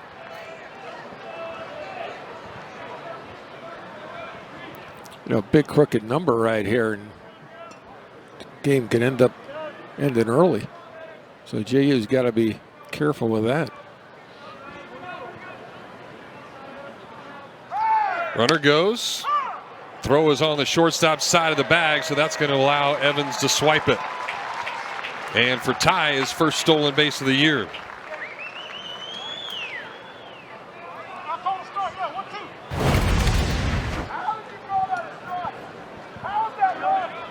Good job by Ty. Good first step. Doesn't look in. Focuses on the bag. And as you said, the throw to the wide side.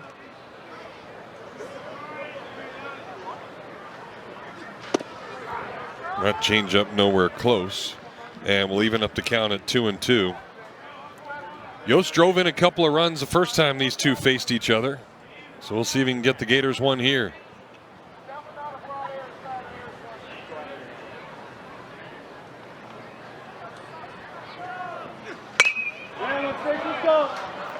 And this is, big games this week for Yost to get on track as well, because he's a guy that Kevin O'Sullivan has confidence in his ability to play center field.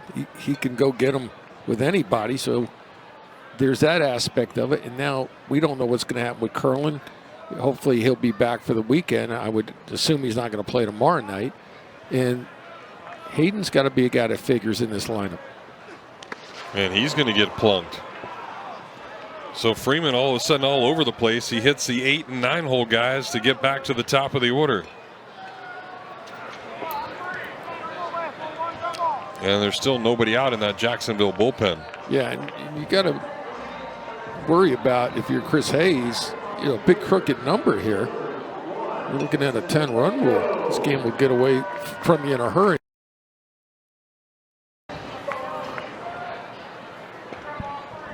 They do not have a game tomorrow, so they will not play again till Stetson comes to town on Friday. Here's Nato. It's interesting you say that, too, because the Georgia Bulldogs are not playing a game this midweek. Yeah. Which is kind of odd this early in the year to have a whole week off. And the Gators normally only play one midweek game when conference play starts, but it'll be the makeup from the rain out earlier this year, and that's why Florida plays tomorrow night. Nato ready, puts a charge into that one, deep out to right field. DeLamalore back to the track, to the wall. He leaps, and it's out of here. And for the first time as a Gator, Justin Nato leaves the yard. Another 3-run bomb. And that's the third straight inning the Gators have put up a 3 spot.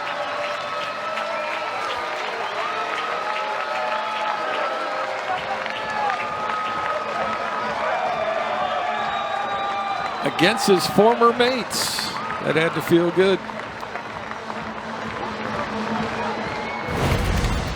Well, he hits this, gets the hands out, barrels it up. Now, he knows he has it, at least right at that moment. And then DeLamalere is saying, wait a minute, I don't think maybe you do, and made it very dramatic there at the end. He said, okay, I got it. There we go. And he obviously very happy, as he has now gotten a hit for the 5th time in 2 games against his former teammates. Bobby Bozer could use a hit in a big way. 0 for 2 tonight, or excuse me, 0 for 3 with 2 strikeouts. He's just 1 for his last 19 now.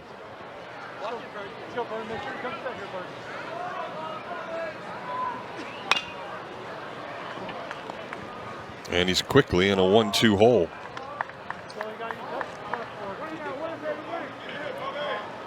You know, Bozer watching his teammates tonight, 10 hits. You know, you can put a little extra pressure on yourself when that happens. That's why you don't try to do too much here. But he continues to chase pitches out of the zone, and Bozer with the hat trick, and it's only the 5th inning.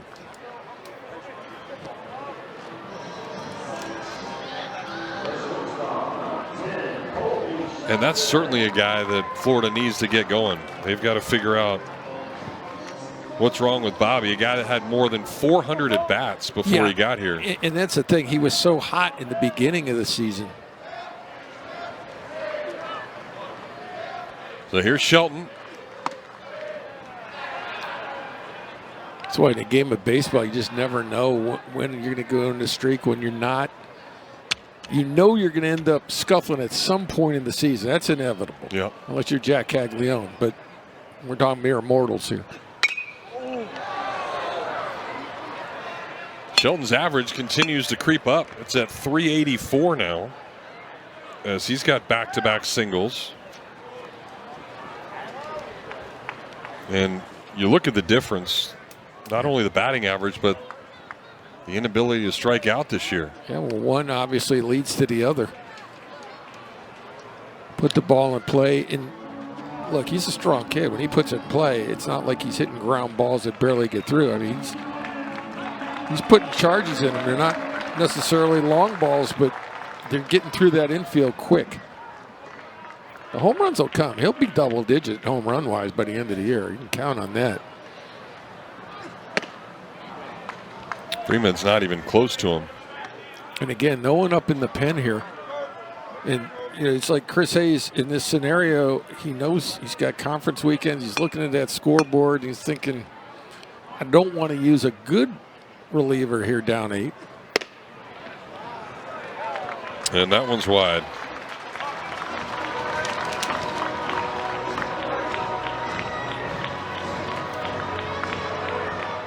So it's Heyman's turn. Shelton's got 12 multi-hit games now. Next best is 9 with Lawson.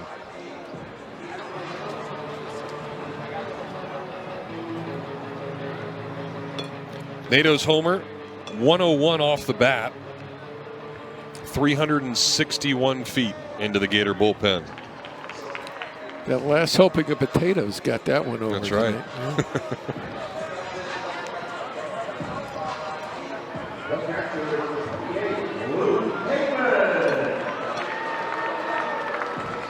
All but 2 Gators have scored tonight, too. Bozer, who has not reached base, and then Stripling. That's what kind of night it's already been. 10 runs and 10 hits for Florida. Here's Heyman, who can't get that breaking ball. Just out in front of it.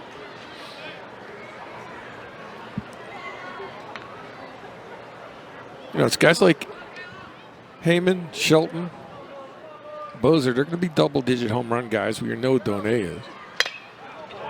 Heyman gets fisted off there, and that'll go out towards Shields, who will make the easy play to retire the side. But a couple of hit bat. Wife, Jordan, who's home tonight while her husband is working. Yes. How about that? Awesome. Happy birthday, Jordan. Taking care of Charlotte Kate Bortner will be 9 months tomorrow. Yeah. How about that? Yeah, there was always that issue of whether or not she was going to go into labor during the College World Series. Here's Blake Delamalore. He's responsible for the 2 runs tonight for the Dolphins.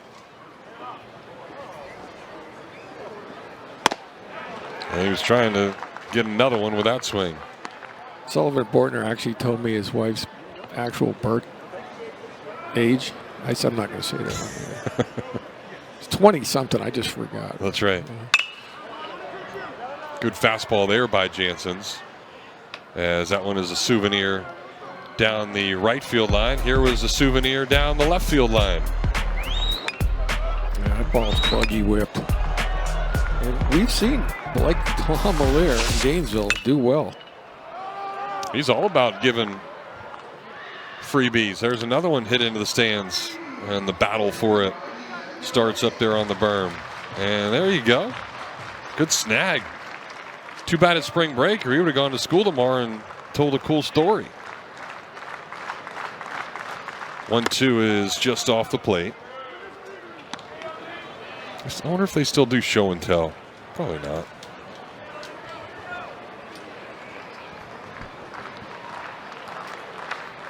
Now the 2-2 pitch. Got him. Good job by Jansen's. Fastball down and in under the hands, and that's a big first out here to the 6th. I just love his arm action as a hitter. It's just so nice and whippy, and it just has that deception to it. And it'll get hitters out front.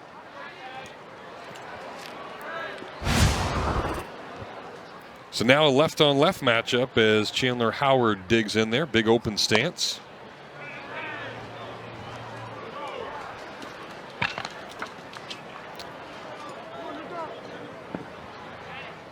Howard 0 for 2 tonight.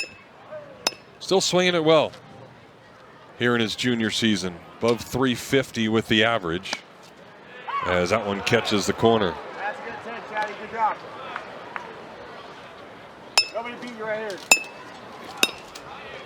Hey. You know the term hitterish? I don't think so. You don't know that? Uh-uh. Okay. It's for guys that it's a compliment to hitters. It means that they're good hitters. They're hitterish. And Chris Hayes refers to him as hitterish. Good lead, that boy. I know it's a minor league thing. I know scouts use that term a lot. Okay. Guys, hitterish.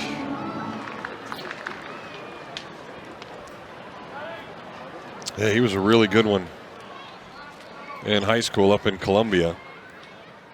3-1 pitch is hitterish out to left center, but Nato will drift over and get it. Good job by Jansen to come back after falling behind for the second out.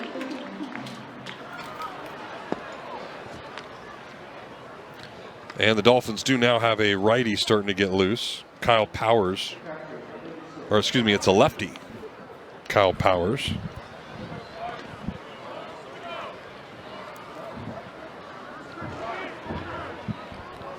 So on my drive up to Knoxville on Friday, first the pitch, it's down and in. I listened to a podcast with Kenny Powers. Oh, I like Kenny Powers. What a pitcher he was. He was pretty good. He's bounding down.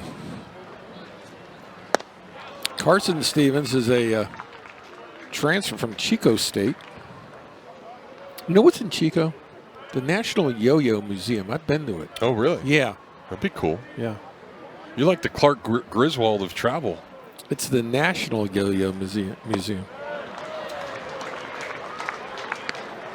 It's in downtown. I was thinking it was like a pants factory there or something. You like to wear them Chicos.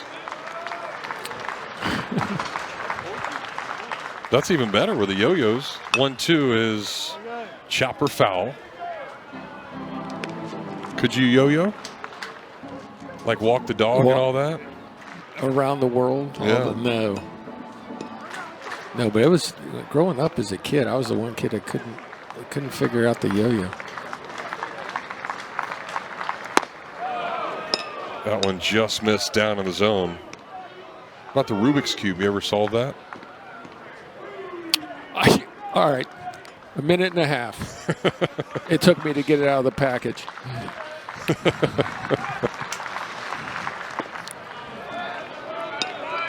That's the fastest I got it out of the package. Yeah, A minute and a half. not bad. It is fascinating to watch people solve that thing as quickly as they do.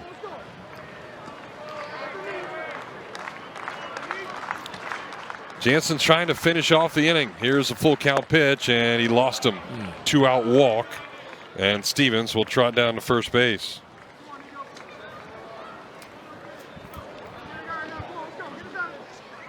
Gators have been better at the free passes tonight. That's the first walk, although Florida has hit a couple of hitters. You know, Gators with an 8-run lead. I know Sully doesn't like to see the 2-out walk, but with an 8-run lead, it's a little easier to swallow. Here's Aiden Masters, and a backdoor breaker does not work. Well, your minute and a half of getting out of the package wouldn't even be close to the world record. Yi Hang Wang set the world record with solving the Rubik's Cube. It took him 3.08 seconds. Yeah. Okay. All right. I'm going to say something about Yang's record. First of all, it was wind aided. Probably. So it doesn't count. So don't get me going on that record that Yang set. 1-1 pitch is a little in. Jansen's fastball still in the low 90s. Masters are ground out and a fly out tonight.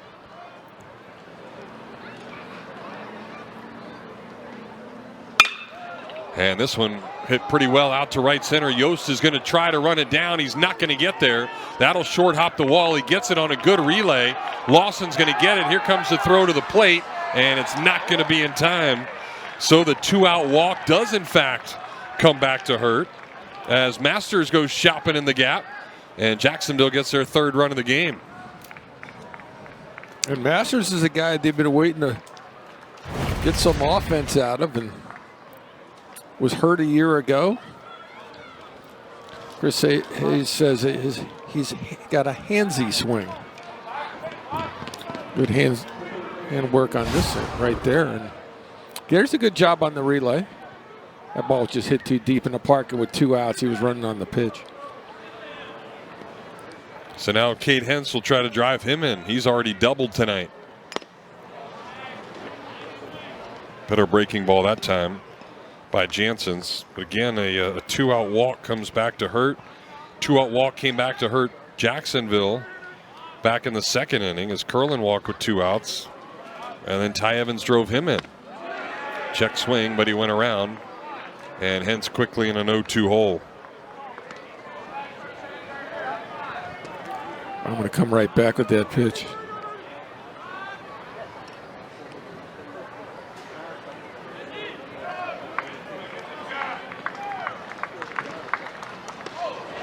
That one went about 57 feet, and Heyman had no chance to get it. So wild pitch will get Masters over to third. Jansen just tried to overthrow that one.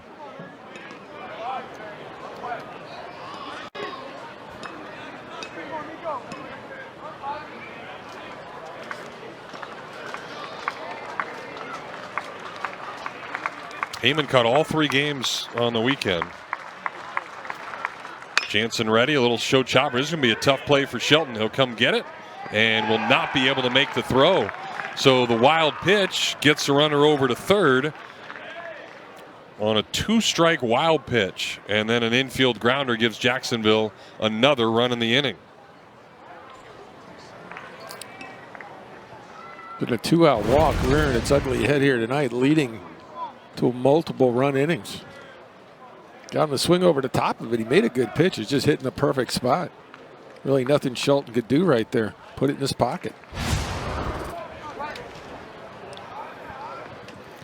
So now the 8-hole, and Clayton Hodges will take strike 1.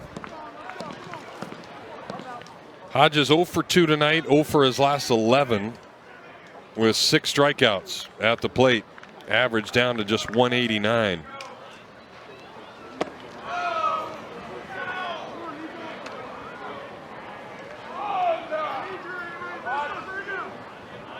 So now a 6-run game here in the 6th.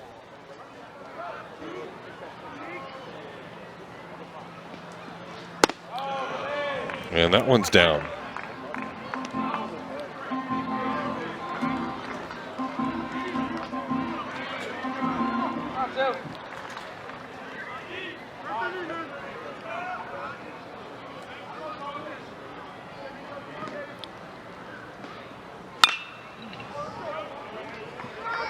Chris Hayes will just let that one go by as the count evens up at 2 balls and 2 strikes.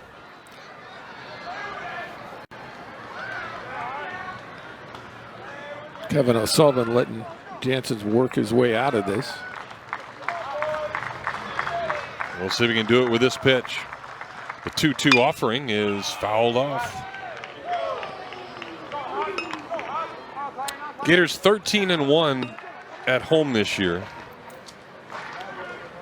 There's David Kopp in the picture. Does a great job of those pitchers.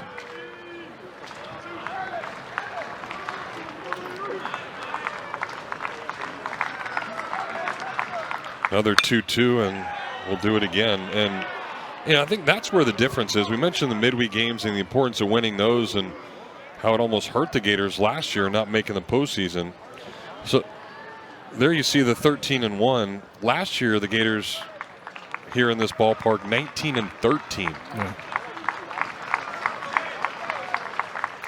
2-2 pitch is a lazy fly to right. Evans will drift over to his left and catch it above his head to retire the side, but a 2-out walk. Just getting a little casual reading in between innings as the Gators will get back to work. Brendan Lawson is having a career night. We'll see if he can keep it going as he takes first pitch off the plate for ball 1. Lawson hit a weak grounder to second his first time and then has homered and doubled, driving in 5 on those 2 swings. 9th multi-hit. Kid from Toronto. Balmy night there tonight in Toronto. 45 degrees. Did you see UCF over the weekend? Got snowed out as this changeup misses off the plate. They had to go out to BYU. Yeah, that'll happen. I know Salt Lake City well, and Provo down the road, which, by the way, there's no longer a stadium they're going to use for professional baseball in the city of Salt Lake City. They've moved to Daybreak, which is closer to Provo. It's about 30 miles closer down south. Okay. I'm sorry, north. And the AAA team for the Angels are going to play there. Former pitching coach here at Florida, Gary Henderson, out there at Utah. Yeah, they got a new stadium that they're building on campus. It'll be ready next year. Donay will pop one back. So they're going to play their final season at Smith Ballpark in Salt Lake City, and then, from what I understand, they're going to tear the stadium down. Wow.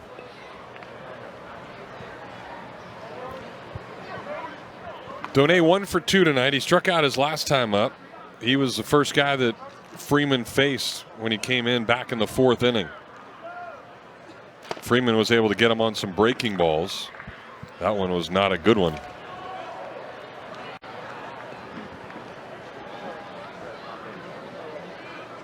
Freeman, a big guy, too. He's 6'4", 230 pounds. Transferring from North Greenville. And Donay able to check his swing on that high fastball. Did a good job. You know, something I learned late in my pro career as a player is that when you're trying to check your swing, if you could teach yourself at the last second to take the top hand off of your bat, the bat will not go through. That makes sense. I was telling that to Brian Drolleman, the former Gator catcher, is now assistant coach at FIU, and I was telling him that, and he goes, I really never even thought about that. And he tried it. He goes, I'm getting chills. Because this is great. But I know it's something I learned way too late in my career. I wish I would have learned that like in high school. Yeah. Donay a big advantage in the count, but it's not going to matter.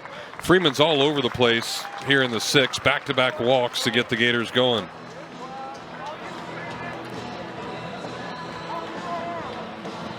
And still nobody up in that Dolphin bullpen. Yeah, they had a guy up, but he sat back down.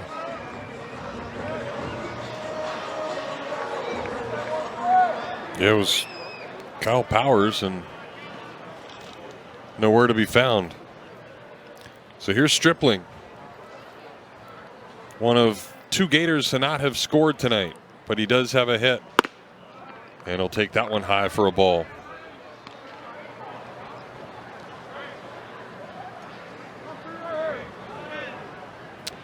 The hit was big for Stripling. He came in just 2 for his last 13. Struggled over the weekend, but a lot of the Gator bats did. This one's popped a mile high. We'll see if it reaches the seats. Master's going to give it chase, and it will. Bounce off the Gator dugout. Into the stands. This guy would try to catch those pop-ups without a glove. It can get dangerous in the stands.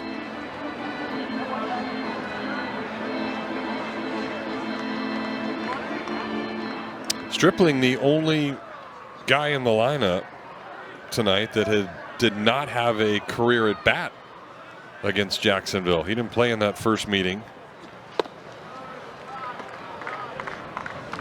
Gators already put up as many runs tonight as they did that day. Florida won by this exact score, 10-4.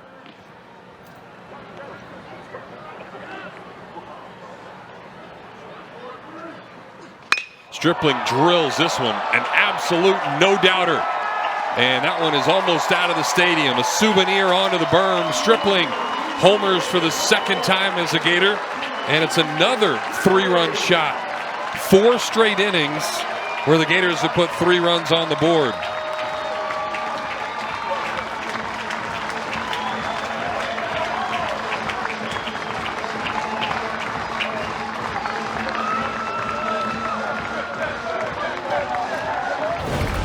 Well, he's had some good at-bats tonight. He takes his cement mixer and just annihilates it.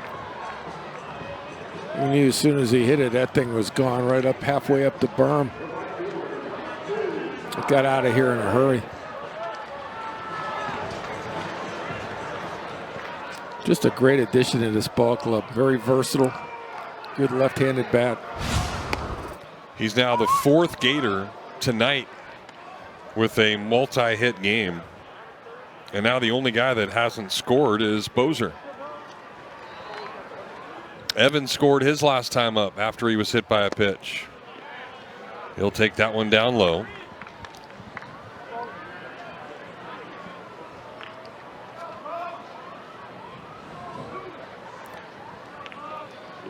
Gators still far away from their season best at scoring runs. They put up 22 against Harvard in the finale of that series. Florida also had 16 hits that day.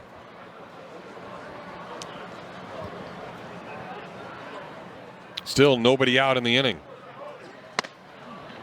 And Evans will take that one in.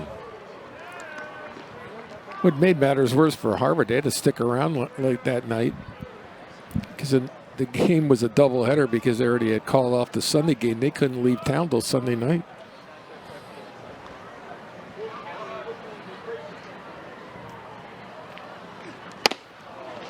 Evans wanted that one. 3-1 off-speed pitch. How about that? As a hitter, you're not expecting that, especially at a 13-4 game.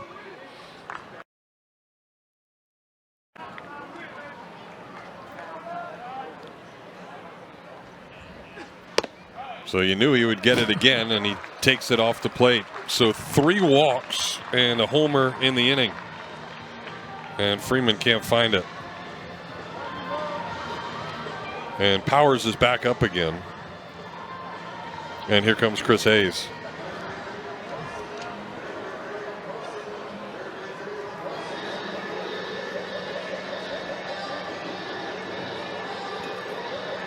And he's going to make the move. So after the Gator offense only managed 7 runs all weekend against Tennessee, they've almost doubled that tonight. And one more would actually give a chance for a run roll. There's the lefty coming in. We'll tell you all about him when we come back.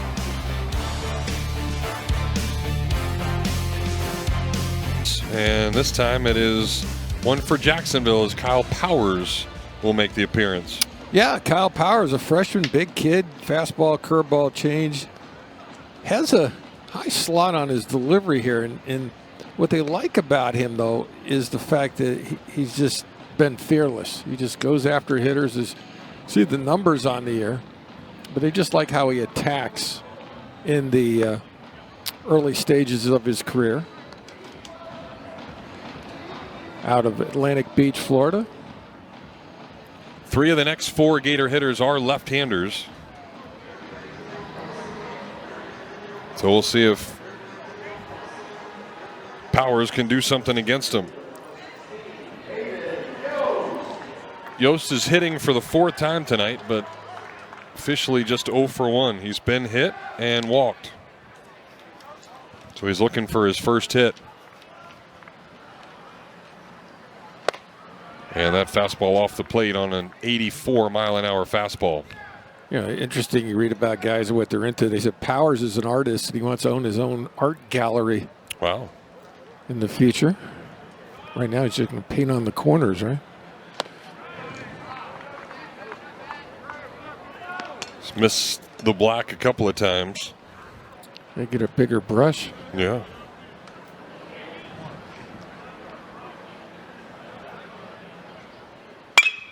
That ball is ripped. Evans has to wait for it to get by, and he still's got enough momentum to go first to third. So Yost turns on a fastball, and the Gators have runners on the corners with still nobody out. And that was good to see. Been hitting the ball hard with nothing to show, and finally smokes one to the right side. That's got to feel good. Left on left, kept his shoulder in, through the hands. Nice piece of hitting. So Justin Nadeau to the dish. Big 3-run homer his last time against his former mates. That gets him to 9 ribbies on the year.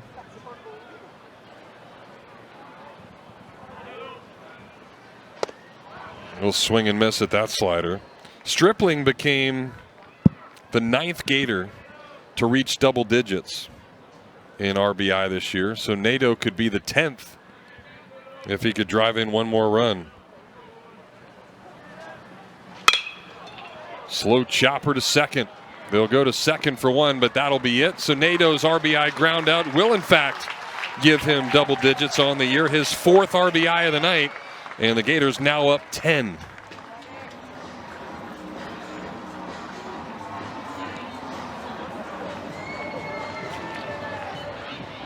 Yeah, in a 10-run rule game, that's significant, obviously. As JU may have with just one more crack at it. Which, if that were the case, a hit, and he could use one in a big, big way. 5 different Gators now with multiple hit games. Nadeau, Shelton, Lawson, Stripling,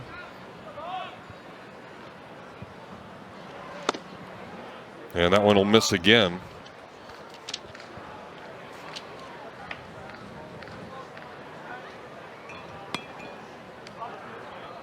So Bozer the advantage. He has struck out 3 of his 4 times tonight. Gets a fastball and he's late on it. This inning's so long, you wonder if Sully's going to change pitchers or see if Jansen's will finish it up. Yeah, will he go back out there? Remember, a game tomorrow night, so you may well just stay with Jansen. I think because you can't use him tomorrow. Yep. And then you got a game tomorrow, and then obviously Georgia coming in on the weekend. Maybe no need to burn another pitcher with the big lead.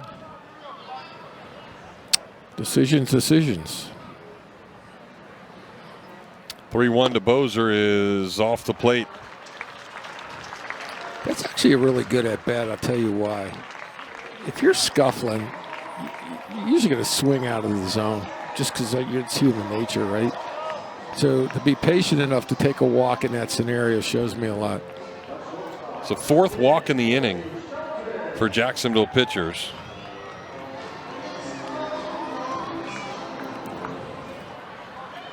And that'll give Colby Shelton another chance. 2 for 3 with a walk tonight.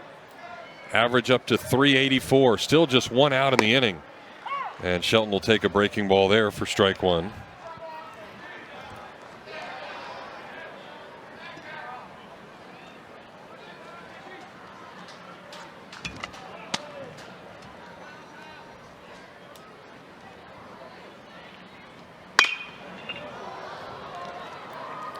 Shelton still trying to punch him the other way.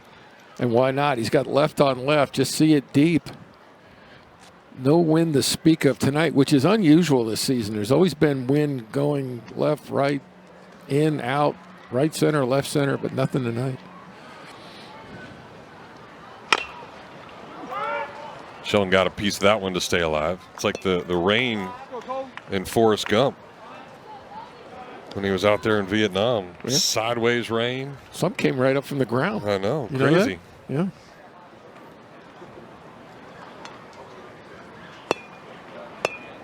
Guy was a great athlete too. Great fisherman. Accomplished a lot of things. And what about his ping pong skills? Oh boy, keep going. Ran a lot of money on that ping pong paddle endorsement. And the bumper sticker. He didn't get he didn't make money on that. He didn't? No, the other guy did. Oh, that's right. Oh, as he gave him the idea. Exactly. Yes. 0-2, that's punched out to left. Shelton's continuing to do damage. Nato rounding third, heading for home. He's a brown-eyed, handsome man. And another RBI single for Shelton, his 2nd of the night. 3 hits for him. And the Gators now up 11. Just like we said in the open, he's going oppo. Gets on top of it. Look at the hands getting on top of that pitch and just seeing it deep and going with it. The approach has been impressive. Coach Geralman must love watching that. So the Gators have now batted around as Luke Heyman comes to the plate. He's able to lay off of that one. Jacob Miller starting to toss now for Jacksonville.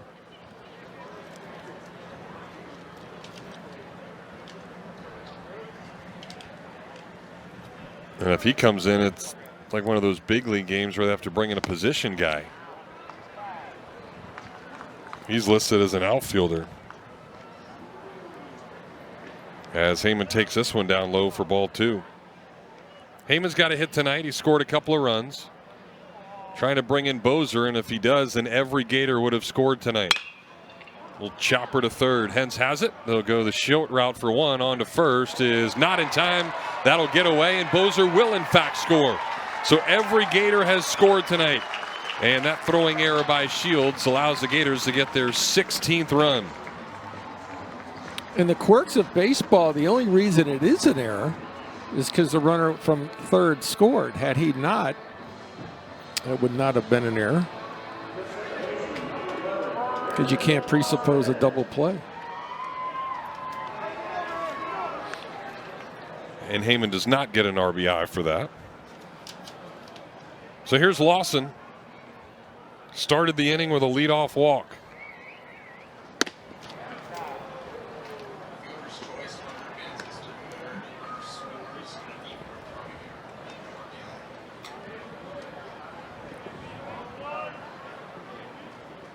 Lawson's got 6 ribbies now in the 2 games against Jacksonville. 345-foot opposite field homer back in the 3rd inning.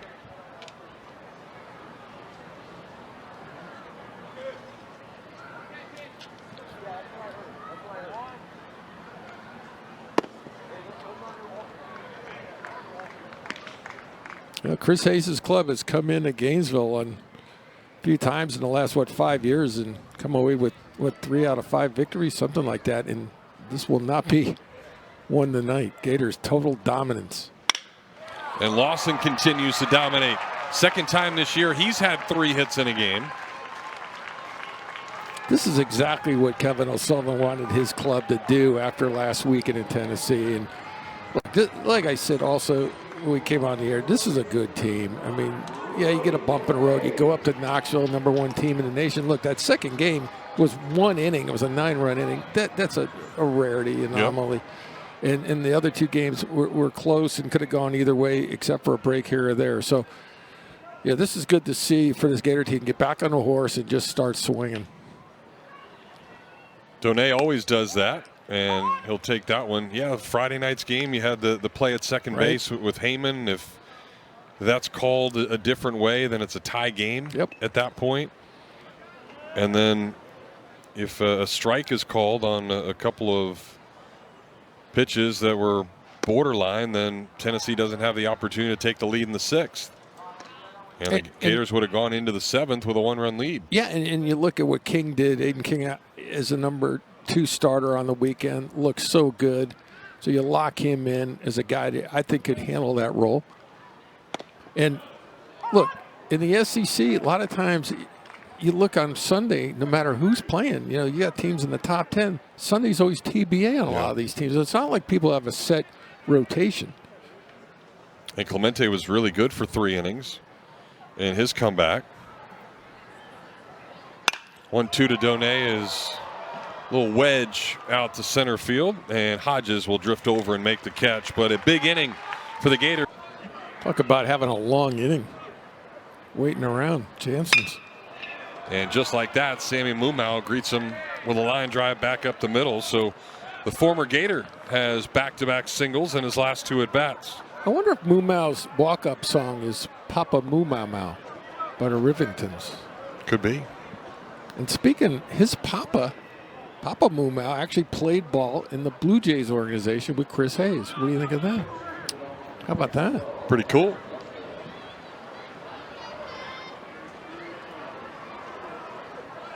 A lot of great relationships in the stories. So now back to the top of the order in Jonas Shields.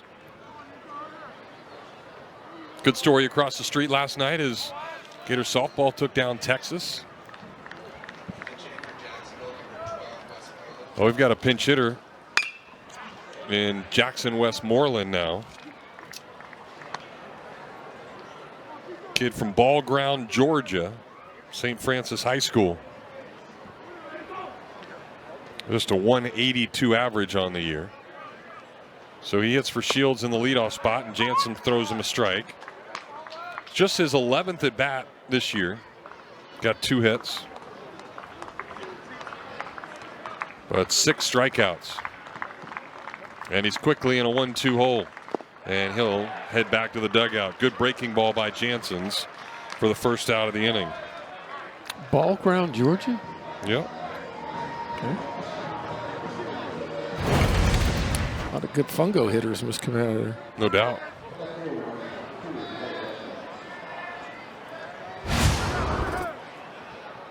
So now Blake Edmonds' turn. Edmonds 0 for 2 tonight, but he has scored. That was after he got hit to lead off the 4th inning.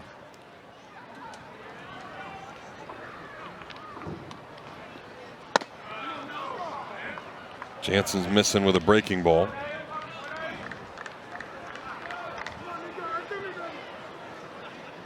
Couple of pitches shy of 40 for Nico. 40 is the most he has thrown this year. And that one's wide for ball 3. There's nobody warming up in the Gator bullpen. I'm sure Kevin O'Sullivan doesn't want to get anybody up.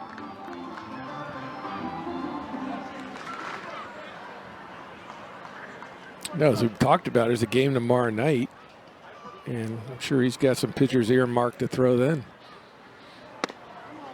But Jansen misses on 4 straight.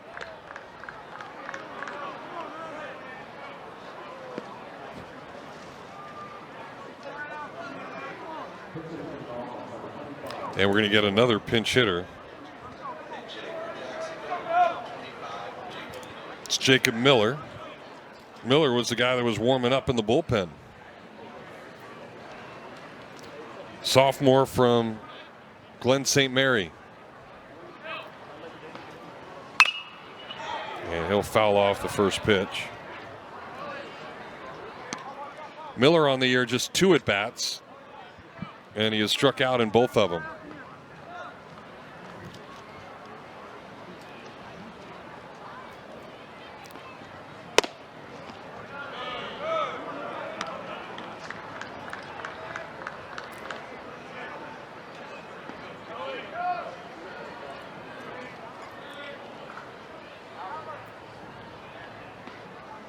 Good breaking ball there. And this is a good test for Jansen. Yeah, the score's lopsided, sure. But the last thing Sully wants to do is to keep this game going and have to use another pitcher. So that's a game within the game here. And if Jansen can get these final 2 outs, that will tie his longest outing of the year. And if he can't, it will be very disappointing to Kevin O'Sullivan. So, sure. So this is a good test for him here, even though the outcome is kind of out of hand at this point. That one hit out to left pretty well, but Nato got a good read on it, came in and got it for out number 2. Yeah, just put it in play. Big lead. Good swing by Miller. And we're going to get another pinch hitter now.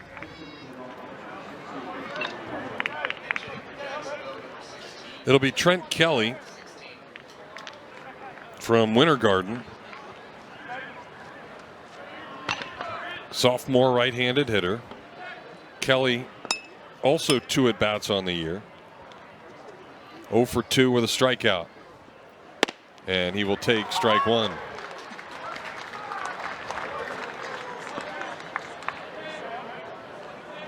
Jansen's went 2 innings against Harvard. Did not allow a hit in that appearance, as that one is fouled straight back.